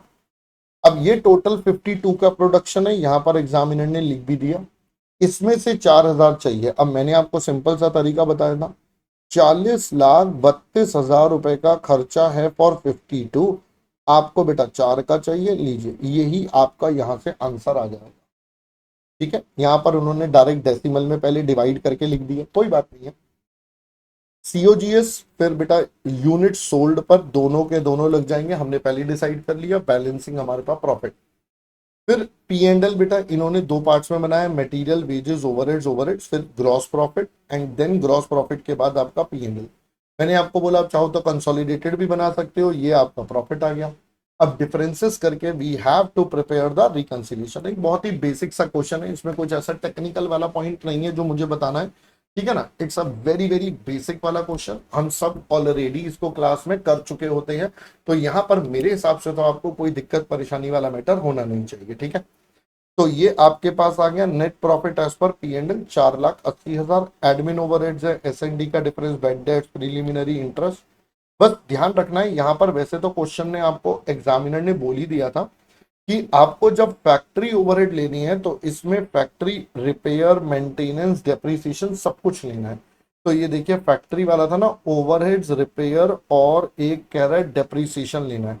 तो ये तीनों आइटम का टोटल करके फिर इसको अपने रिकवर्ड वाले से कंपेयर करना है। देखिए यहां पर भी यही कर रखा है, ये एक दो तीनों का कंपेयर करके फिर रिकवर्ड से चार्ज करके हमने अंडर ओवर रिकवरी निकाल ली, ठीक है जी। बाकी बेटा इसमें कुछ ऐसा है नहीं, बहुत ही बेसिक सा सवाल है जो आप आराम से कर सकते हैं। ठीक है, एडवर्टाइजमेंट कैपिटल है, not considered in P and L, वो तो हमने भी देख लिया। गॉट इट दोस्तों, इतना पहले फंडा बच्चा अच्छे से क्लियर हो गया मेरे हिसाब से। यहां तक अब आपके मन में कोई सवाल नहीं होना चाहिए। Got it. चल आगे बढ़ जाते हैं सर। अगला सवाल है जॉब एंड बैच कॉस्टिंग का। देखिए बेटा क्या कहता है, ये भी एक बहुत बेसिक्स है, पहले पुराना सवाल है, क्लास में हो रखा है। Pinko confectioners owns a bakery which is used to make bakery items like this. PC used to bake at least 50 units of any item. Customer has given an order for 600. तो बेटा 600 है, 50 है, तो आपको कितनी नंबर ऑफ बैचेस चाहिए? अपने को 12 नंबर ऑफ बैचेस यहां से चाहिए होंगे। ठीक है जी। और 50 के लिए ये है मटेरियल वेजेस ओवन सेटअप। यहां पर वैसे लिखा नहीं है, हमने देखा था बेटा, ये आपका 50 केक के बैच है। तो अब हम इसके लिए आपके साथ कैलकुलेशन कर लेते हैं। ओके सर, चलिए लेट्स मूव ऑन। तो ये आपका एक बैच का हो गया, इंटू 12 हो गया, आपके पास 12 बैचेस की कॉस्ट आ जाएगी। Absorb production overheads at a rate of 20% on wages, 10% total production cost में जुड़ता है, सेलिंग डिस्ट्रीब्यूशन एडमिन के लिए। प्रॉफिट मार्जिन है 25%। Required the price to be charge for 600। बेटा प्राइस क्या हो जाएगा, सीधा सीधा देखो, आप इन तीनों का टोटल करो, 12 से मल्टीप्लाई कर लो, ये कॉस्ट आ गई। फिर आप उसमें ओवरहेड जोड़ दो 20% ऑफ वेजेस का, तो वेजेस का 20% और जोड़ दो, फिर 10% जोड़ दो, फिर 75% से डिवाइड कर दो। आपके पास बेटा क्या आ जाएगा, सेलिंग प्राइस। करके दिखा दूं क्या? चलो कर दो सर। तो बेटा अगर मैं 12 बैचेस के लिए यहाँ पर निकालूंगा तो ये सारे 12 से मल्टीप्लाई होते जाएंगे। ये होता है आपका 60,000, फिर ये होता है बेटा 6,000, और 12 से करेंगे 750 को, ये होता है 9,000। फिर प्रोडक्शन ओवरहेड्स है 20%, तो 6,000 का 20% करेंगे 1200। ये हमारी टोटल कॉस्ट आती है 60 + 6 + 9 + 1200, ये आता है बेटा 76,200। अब इसमें आप क्या जोड़ देंगे, 10% और जोड़ दो, 10% जोड़ के 7620 आता है। आपके पास होता है 83,820। अब प्रॉफिट जोड़ना है सर, ये 83,820 is representing 75% of the value. तो 83,820 डिवाइडेड बाय 75% कर लो, आपके पास वैल्यू आती है 111,760। ये आपका बच्चा सेल्स का नंबर हो गया। आपको प्राइस पूछना है 600 केक का, तो ये आ गया 111,760। कॉस्ट एंड सेलिंग प्राइस, तो बेटा 111,760 डिवाइडेड बाय 600 हो गया, ये आपका सेलिंग प्राइस आ गया, दैट इज 186.27। कॉस्ट आप निकाल सकते हो 83,820 करके, 83,820 डिवाइडेड बाय 600 करके, तो 83,820 डिवाइडेड बाय 600 करेंगे 139.7। चलिए पहले ये दो आंसर एक बार दिखा देता हूं मैं आपको। ये 12 बैचेस हो गए बेटा, सारे 12 से मल्टीप्लाई होगा, ये देखिए 66,900। आपके पास आ गया ये 1200 ओवरहेड्स, ये 111,760, 139, 186। यही हमने फर्स्ट पार्ट और सेकेंड पार्ट के आंसर आपके साथ निकाल लिए। यही बेटा हमने फर्स्ट पार्ट और सेकेंड पार्ट के आंसर आपके साथ निकाल लिए। कोई कंफ्यूजन बेटा यहां तक जल्दी से बता दो, पक्का? चलो आगे बढ़ जाते हैं। अब इसके बाद कहता है कि हमारे को कितने ऑर्डर आ गए, 605। 605 के लिए बताइए कितने बैचेस लगेंगे। बेटा 600 में 12 थे, एक में 50 बनते हैं, बट अब प्रोपोर्शनेट है नहीं, तो हमें 13 बैचेस आपके पास लगाने पड़ेंगे। कितने?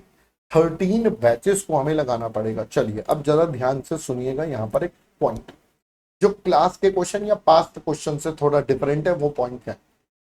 अब 13 बैचेस में हमारा मटेरियल कितना लगेगा? तो बेटा देखिए, मटेरियल जो है हमारा कैसे मूव करेगा बच्चा, मटेरियल हमारा कुछ नहीं बोला, डायरेक्ट कॉस्ट है, तो हम तो इसे वेरिएबल इन नेचर मानेंगे। अगर वेरिएबल इन नेचर मानेंगे तो 5,000 इज फॉर 50, एक में यानी कि 100 लग रही है। आपको बेटा आप कितने बनाने हैं, 605, तो आपका मटेरियल का कॉस्ट 60,500। अगर मैं लेबर की बात करूं, अब की बार लेबर के आगे भी कुछ नहीं बोला, तो डायरेक्ट है तो वेरिएबल मानेंगे बेटा, ये हो जाएगा 6050। अब मैं आपको याद दिलाता हूं, जो हमने क्लास में क्वेश्चन करा था, या जो पहले आरटीपी में क्वेश्चन आया था, वहां पर यहां पर लिखा हुआ था fixed with regard to the batches. तो इन दोनों में फिक्स्ड लिखा था, तो हमने इसको पर बैच वाइज माना था क्योंकि इसके लिए क्लियरली गिवन था। बट अब यहां पर क्लियरली गिवन नहीं है, हम तो वेरिएबल मानेंगे। ओवन सेटअप, अब ये तो सेटअप है तो ये बैच के हिसाब से चलेगा, तो 13 बैच का कितना हो जाएगा, 750 इंटू 13, ये बेटा 9750 होगा। तो इस क्वेश्चन का मेन पॉइंट यही है, मेन पॉइंट इस क्वेश्चन में यही है, बाकी तो नॉर्मल क्वेश्चन है।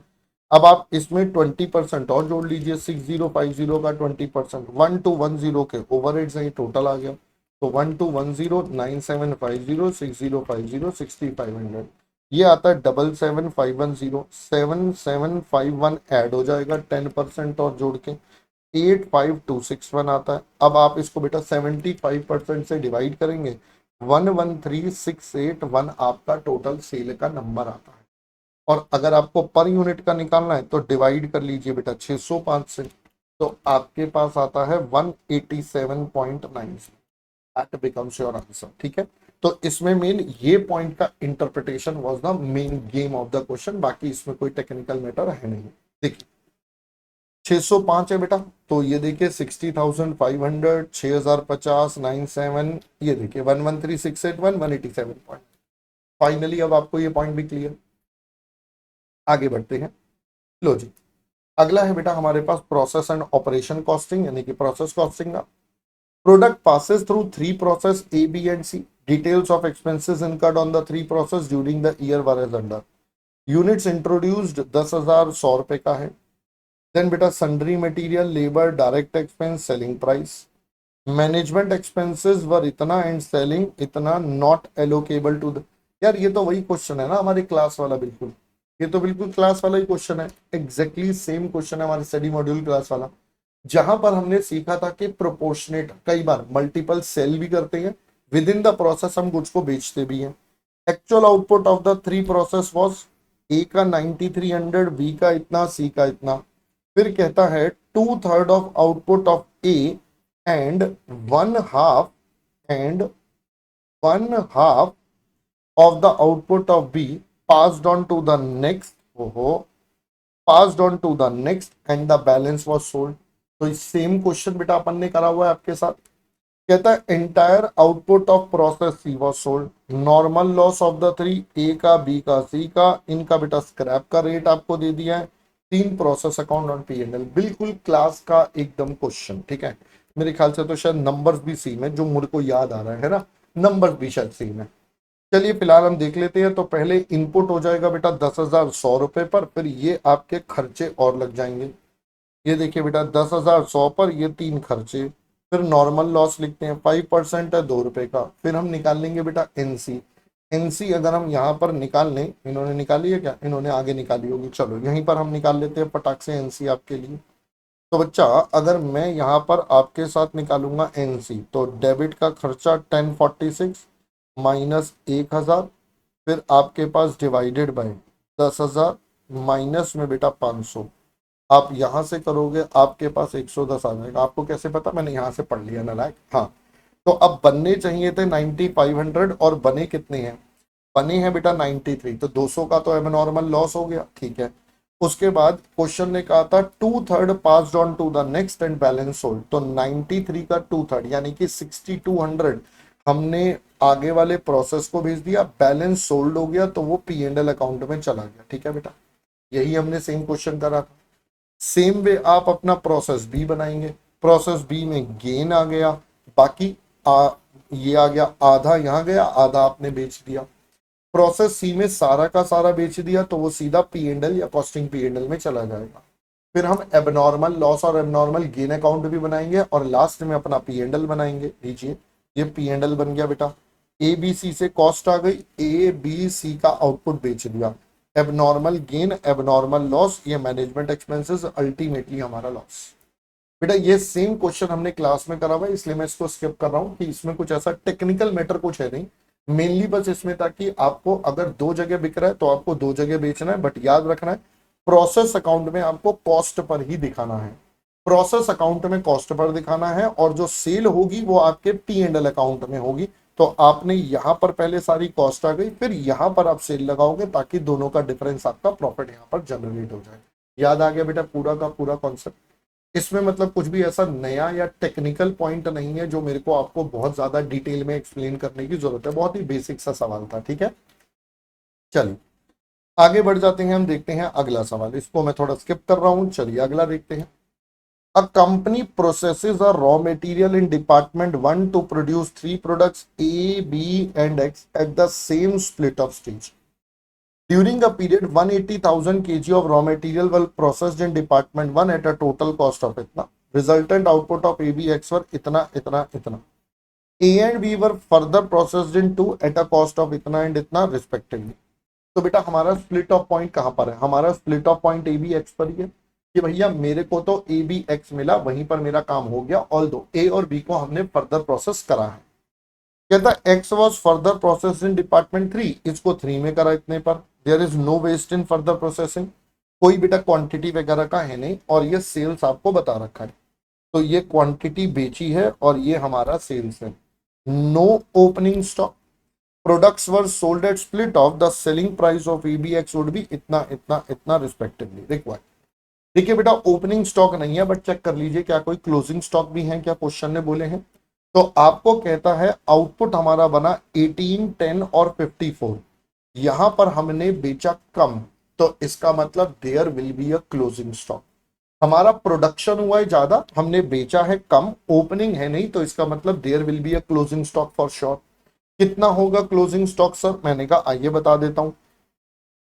तो आपने पहले वाले में 18,000, 10,000, 54,000 यहां बनाए थे, 18 बेचे 17, तो 1,000 का बेटा आपके पास बच गया। 10,000 बनाए जिसमें से 5,000 बेचे, तो 5,000 का क्लोजिंग स्टॉक। 54 बनाए थे जिसमें से 44 बेच दिया, ओपनिंग है नहीं, तो बेटा 10,000 का क्लोजिंग। तो ये आपके पास पहले तीनों के हमारे क्लोजिंग स्टॉक आ गए। ये भी पुराना ही क्वेश्चन है, क्लास में हमने करा हुआ, बट ठीक है। Prepare a statement showing the apportionment of JC. अब देखिए ये वही क्वेश्चन है, मैं आपको याद दिलाता हूं। यहां पर बच्चों मेथड ऑफ डिस्ट्रीब्यूशन हमें नहीं बताया कि हमें कौन से मेथड का इस्तेमाल करना है।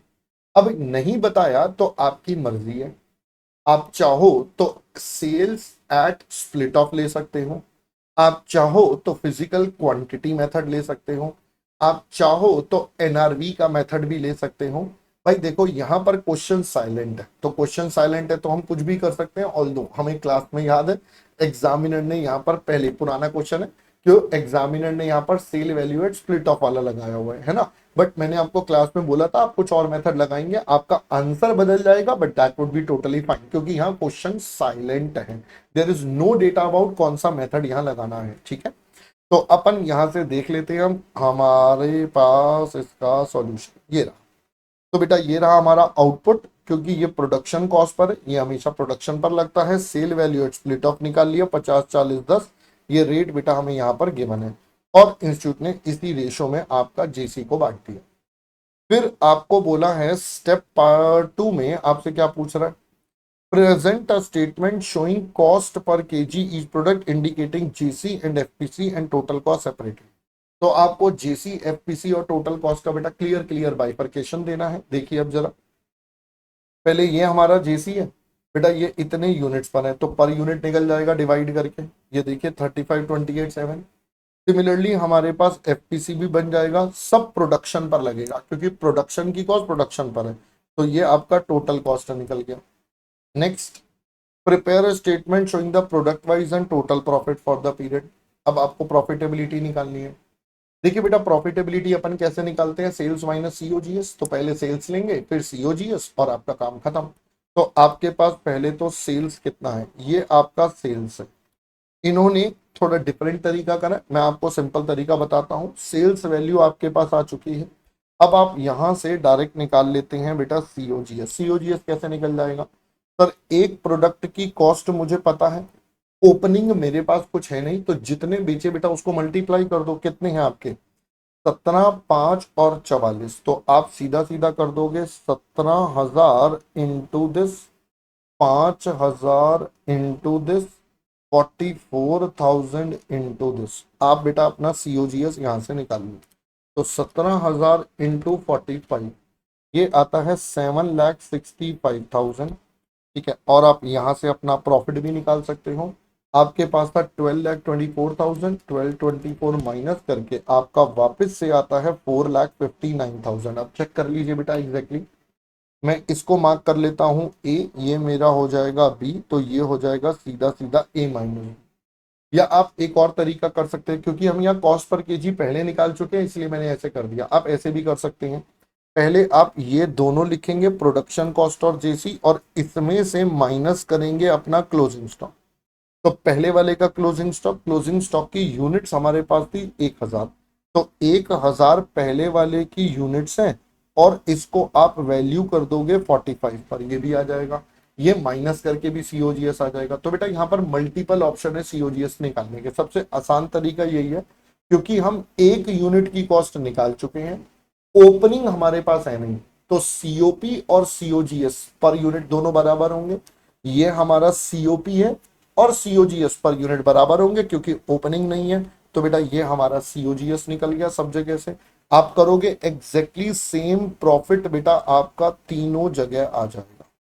तो आपको इतना लंबा कुछ करने की जरूरत नहीं है, you can do the short version, short way में आप इसको निकाल सकते हैं। ठीक है जी। लास्ट कहता है with supporting calculation whether any or the product should be further process or not. तो आपको बताना है बेटा फर्दर प्रोसेस करें या ना करें। तो फर्दर प्रोसेस के लिए क्या देखना पड़ेगा, incremental revenue versus your incremental cost. तो भाई इंक्रीमेंटल रेवेन्यू की बात करते हैं, वो हमने यहाँ पर है 70 to 50 18 पर यूनिट निकाल लो, टोटल निकाल लो, जैसे मर्जी कर लो। तो आप यहाँ पर इंस्टीट्यूट ने हमें जो सजेस्टेड आंसर दिया उसमें पर यूनिट निकाला, आप टोटल पे भी कर सकते हो। तो ये बेटा स्प्लिट ऑफ वाला, ये पोस्ट स्प्लिट ऑफ। तो आपके पास इंक्रीमेंटल सेलिंग प्राइस एफपीसी आप निकाल चुके हो, माइनस करके आपका ये आ गया। तो दो में प्रॉफिट आ रहा है, तो इनको फर्दर प्रोसेस करो, इसको स्प्लिट ऑफ पर बेचो, दैट्स ऑल। आप चाहो तो आप बेटा टोटल के बेस पर निकाल लो, एक ही बात है, कोई डिफरेंस नहीं है। You can prepare it on that basis. आप इसको पर टोटल के बेस पे भी निकाल सकते हो इंस्टीड ऑफ दिस वाला बेसिस। Got it. चल, इस बार ये वाले दोनों कैटेगरी के क्वेश्चन काफी नॉर्मल थे, आसान थे। अगर मैं देखूं डिस्क्रिप्टिव में, अभी तक कोई भी ऐसा टेक्निकल क्वेश्चन बहुत ज्यादा नहीं आया, नॉर्मल से क्वेश्चन चल रही है, बहुत ही हल्के फुल्के से, है ना।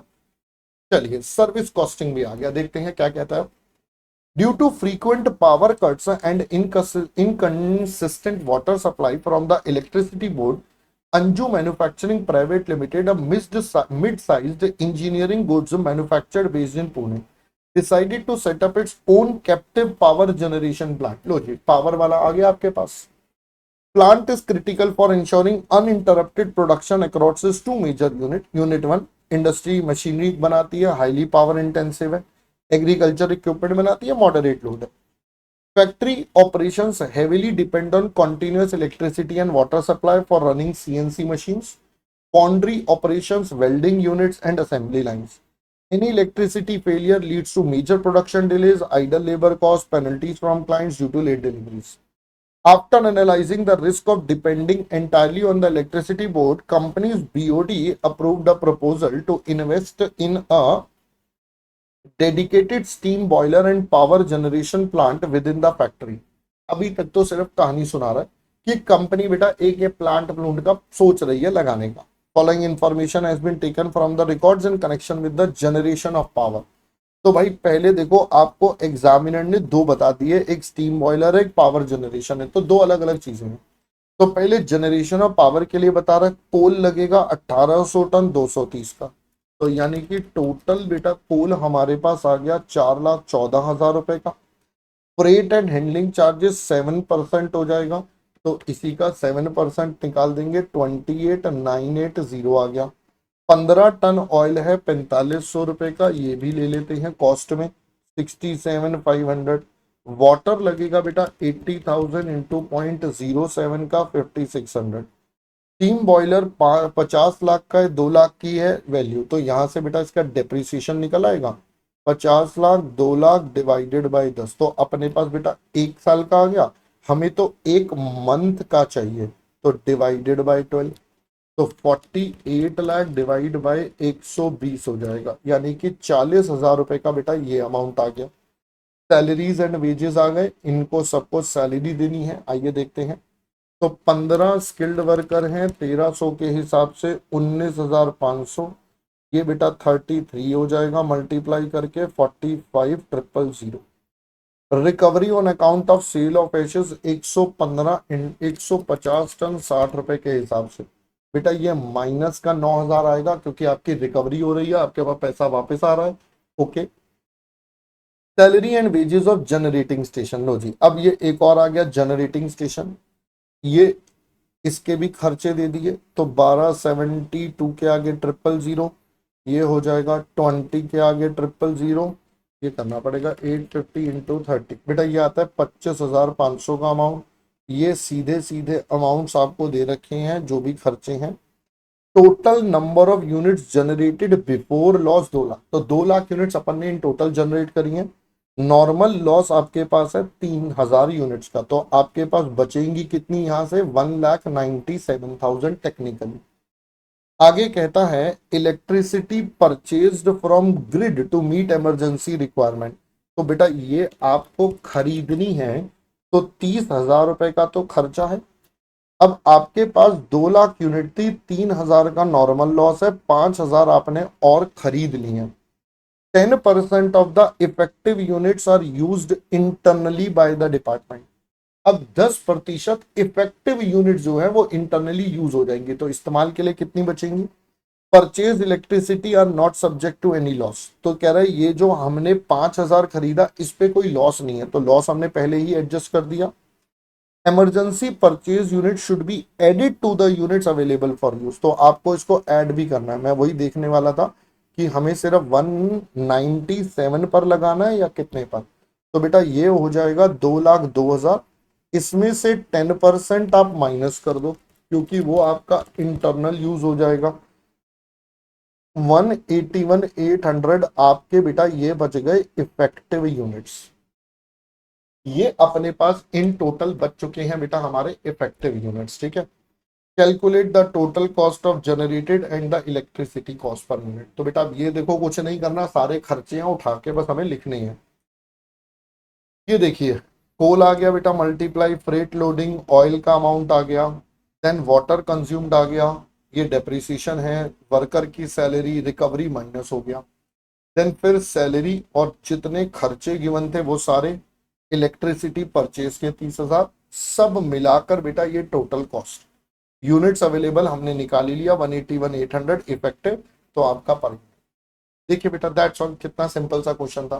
बस देखने में कई बार बच्चों को लगेगा यार ये क्या क्वेश्चन है अजीब सा इतना बड़ा सा, बट टेक्निकली अगर मैं देखूं ये बहुत ही बेसिक सा सिंपल सा सवाल था।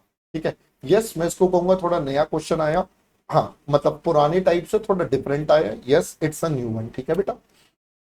चलिए आते हैं मार्जिनल कॉस्टिंग के क्वेश्चन पर, देखिए क्या कहता है marginal costing. NP limited produces 2 products P and Q, draft budget for the next month is as under. अगले महीने का बजट हमारे पास है बेटा, हमारे पास क्या क्या है, बजटेड प्रोडक्शन एंड सेल्स की यूनिट्स आपके पास है, सेलिंग प्राइस है, टोटल कॉस्ट है, बेटा ध्यान से देखना टोटल कॉस्ट है, मशीन आर कितने लगेंगे और मैक्सिमम कितना बेच सकते हैं, fixed expenses are estimated at इतना per month, company absorb fixed overheads on the basis of machine hours which are fully utilized by the budgeted production and cannot be further increased। तो कह रहे जी हम जो इसका रेट लेंगे वो recovery rate हमारे मशीन आवर्स के बेस पर होगा फिक्स्ड ओवरहेड्स का। तो चलिए आप मुझे बताइए पहले तो हमारा रिकवरी रेट बेटा कितना होगा। अगर मैं यहां से रिकवरी रेट निकालूं तो हमारे पास पहले तो मशीन आवर्स बच्चा निकालने पड़ेंगे। मशीन आवर्स कितने हो जाएंगे दोस्तों, सर 2 यूनिट है अभी जो 40,000 में लगते हैं, ये बेटा 2 और 40,000 में, और 80,000 में लगता है एक, तो हमारे पास टोटल मशीन आवर्स आ गए 160। तो हमारा रिकवरी रेट 9,60,000 डिवाइडेड बाय 160, बेटा 6 रुपए का रिकवरी रेट हमारे पास आता है। आगे when the budget was discussed MD stated that the product mix should be altered to yield optimum profit। कह रहा भाई ये जो P और Q का प्रोडक्ट मिक्स है इसको बदल देना चाहिए ताकि हमारा प्रॉफिट क्या हो जाए ज्यादा। तो कहीं ना कहीं बेटा ये हमें समझ में आ रहा है की फैक्टर टाइप क्वेश्चन चल रहा है अभी तक। तो marketing director suggested that he would introduce a new product C, each unit of which take 1.5 machine hour, however A new machine involving a capital outlay of 2 lakh is to be installed for processing. Additional fixed overheads relating to the new machine estimated at इतना, ये extra fixed cost आ जाएगी। VC आपको बता दिया 21 रुपए। Calculate the profit as per the budget for the next week. चलिए आइए देखते हैं बेटा, अच्छा क्वेश्चन आपके सामने आया, एक थोड़ा डिफरेंट टाइप का बढ़िया क्वेश्चन है ये की फैक्टर का, बट बढ़िया क्वेश्चन आए मुझसे। कहता है आपको ना ड्राफ्ट के हिसाब से अगले महीने का प्रॉफिट निकालना है। बेटा प्रॉफिट निकालना 2 मिनट का काम है। कैसे सर? आप देखिए, सेलिंग प्राइस आपको पता है, टोटल कॉस्ट आपको पता है।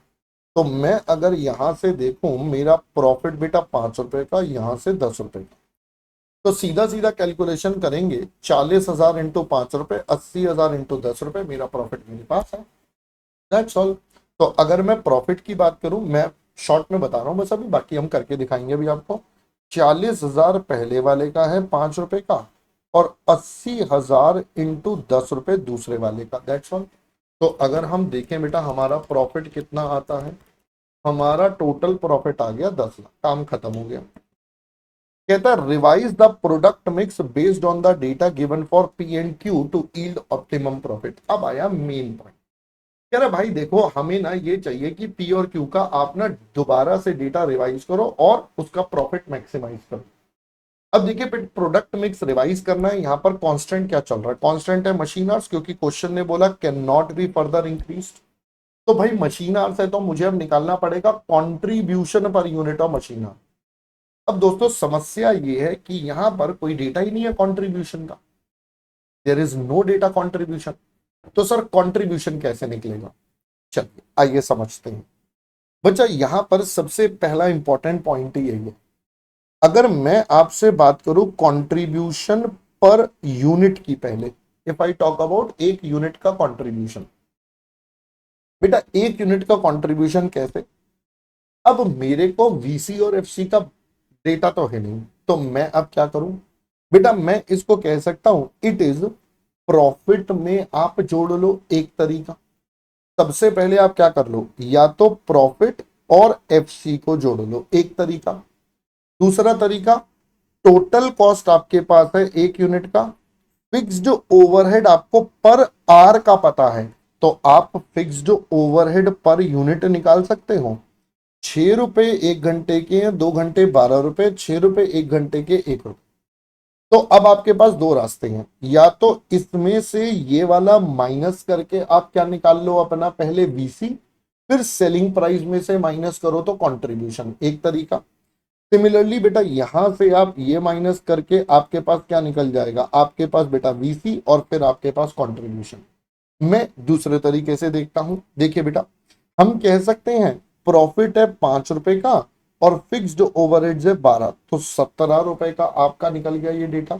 और यहां से देखेंगे तो 10 प्लस 6 आपके पास आ गया 16। ठीक है, आप दूसरे तरीके से देखेंगे, मैं वो भी बता देता हूं, वीसी पर यूनिट तो आपके पास होता है 20 माइनस 12, यानी कि 8 रुपए का आपके पास ये डेटा बच गया।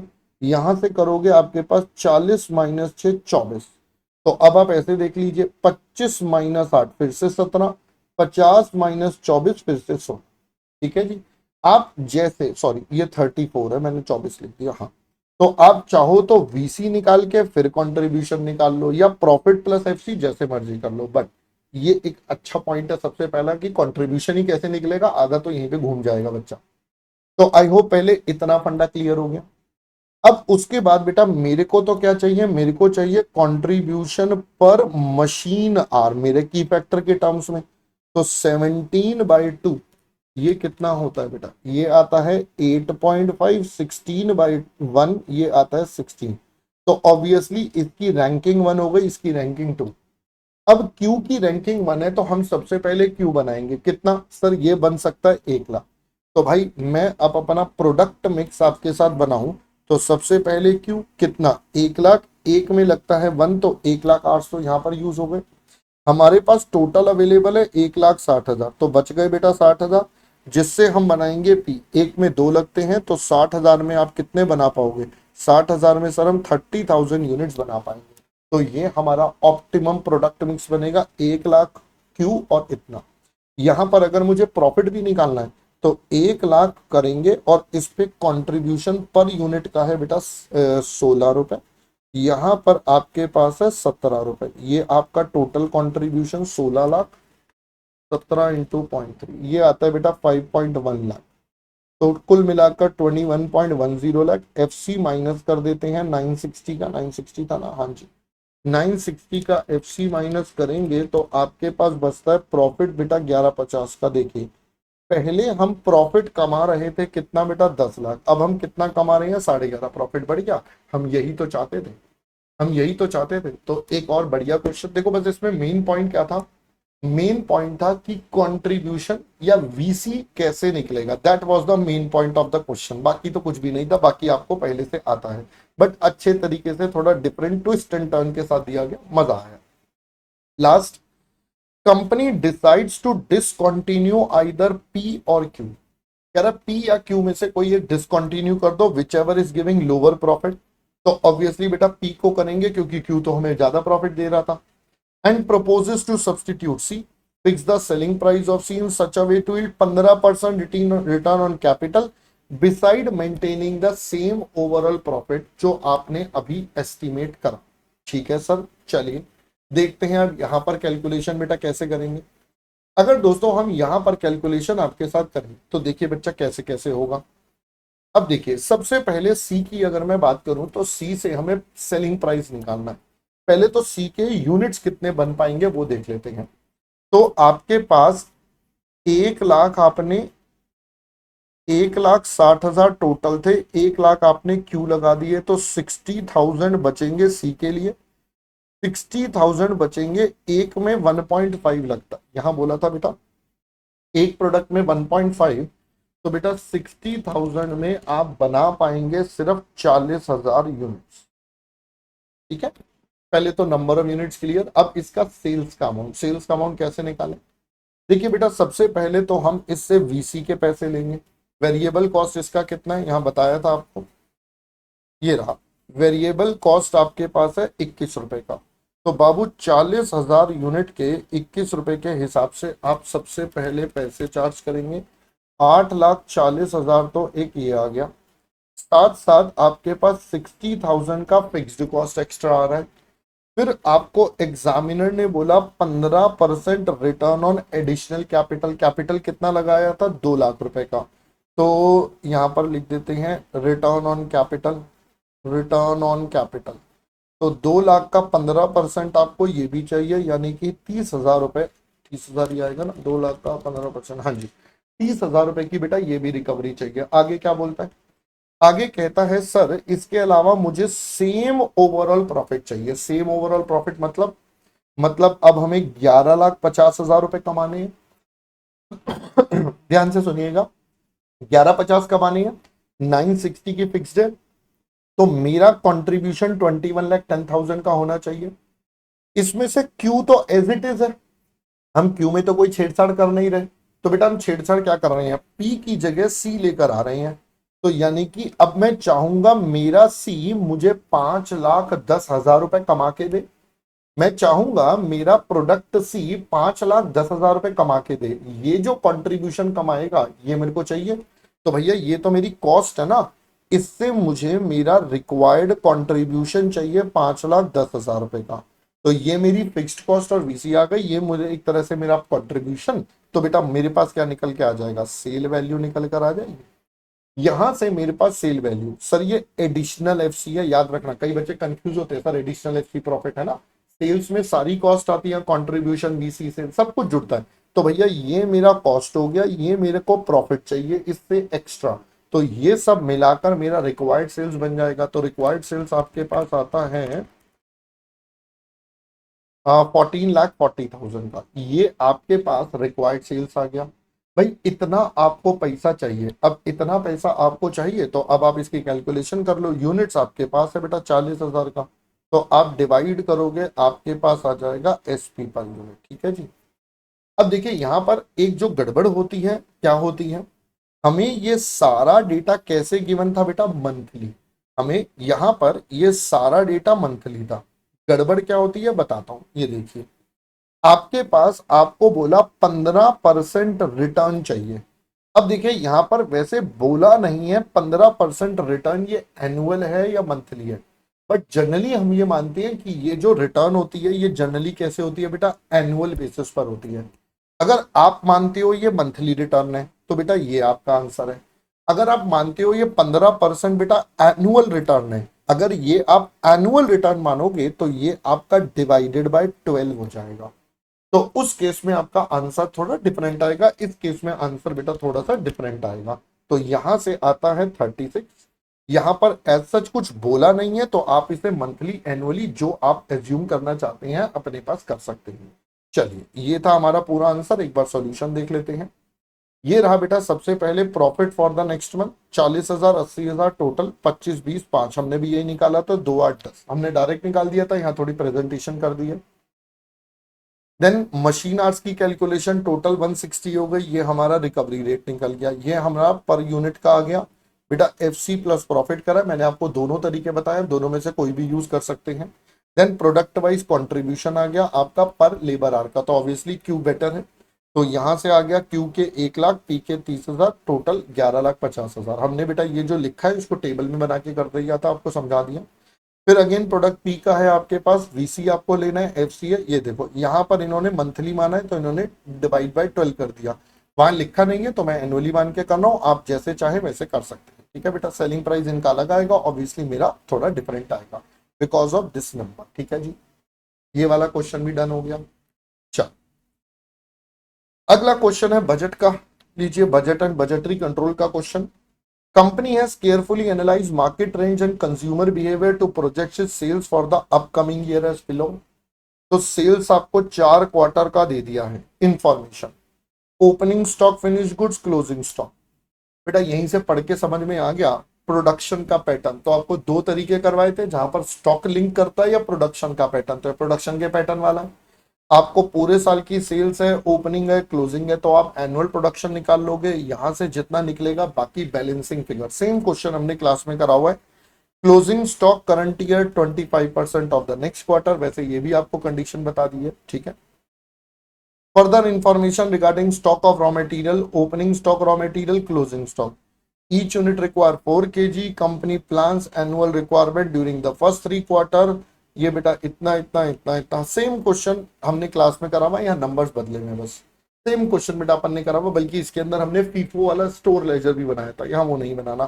तो production budget, consumption budget, purchase budget और परचेज बजट वैल्यू में। चलिए आइए फटाफट से इसको सॉल्यूशन से देख लेते हैं बेटा, इसमें कुछ ऐसा टेक्निकल है नहीं बहुत ज्यादा, है ना। लीजिए पहले एनुअल प्रोडक्शन निकाल लिया, चारों का सेल, क्लोजिंग, ओपनिंग, ये प्रोडक्शन। अब हमें पता है बेटा प्रोडक्शन कैसे होगा, 75 ऑफ करंट 25% ऑफ नेक्स्ट, तो 75 ऑफ करंट 25, फिर 75 25 75 25, ये वाला नंबर कैसे निकलेगा सर? सर ये वाला नंबर बैलेंसिंग फिगर निकलेगा। हमें टोटल पता है 237 होगा, हमें ये सारे नंबर निकल जाएंगे, तो इसमें से ये माइनस होके आपके पास बचेगा 18,375, ये आपके पास बच जाएगा, यही आपका यहाँ पर बैलेंसिंग फिगर आ जाएगा। Got it? ये इन्होंने कर रखा या नहीं कर रखा? नहीं, इन्होंने करा नहीं है, इन्होंने बस ऑटोमेटिकली कर दिया, कह रहे बच्चा हमने आप समझ जाएगा। तो बेटा यहाँ पर आपने मिसिंग फिगर निकाल के करना है, ये हमने क्लास में सेम करा हुआ है। आपको बेटा ये वाले देखिए, चलिए मैं बता देता हूँ बेटा, आपको बोल रहा है करंट क्वार्टर का 75, ठीक है, और नेक्स्ट क्वार्टर का 25, फिर 75 और 25, फिर आपका 75 और 25, और यहां पर आपके पास 75। अब ये जो आपका नंबर है ये आपका बैलेंसिंग फिगर आएगा, ये आपने बेटा यहां से नोट कर लिया, ये आपने बच्चा यहां से नोट कर लिया, तो ये आपका बैलेंसिंग फिगर वाला नंबर यहां बन जाए। ठीक है, फिर कंजम्पशन, ये आपका प्रोडक्शन है, 4 से मल्टीप्लाई करा, you have got the consumption of the 4। Finally बेटा ये टोटल कंजम्पशन है, क्लोजिंग और ओपनिंग बैलेंस बच्चा अपने को क्वेश्चन में गिवन है मटेरियल का, ये देखिए 15,7500। तो हमारे पास आ गया टोटल परचेज।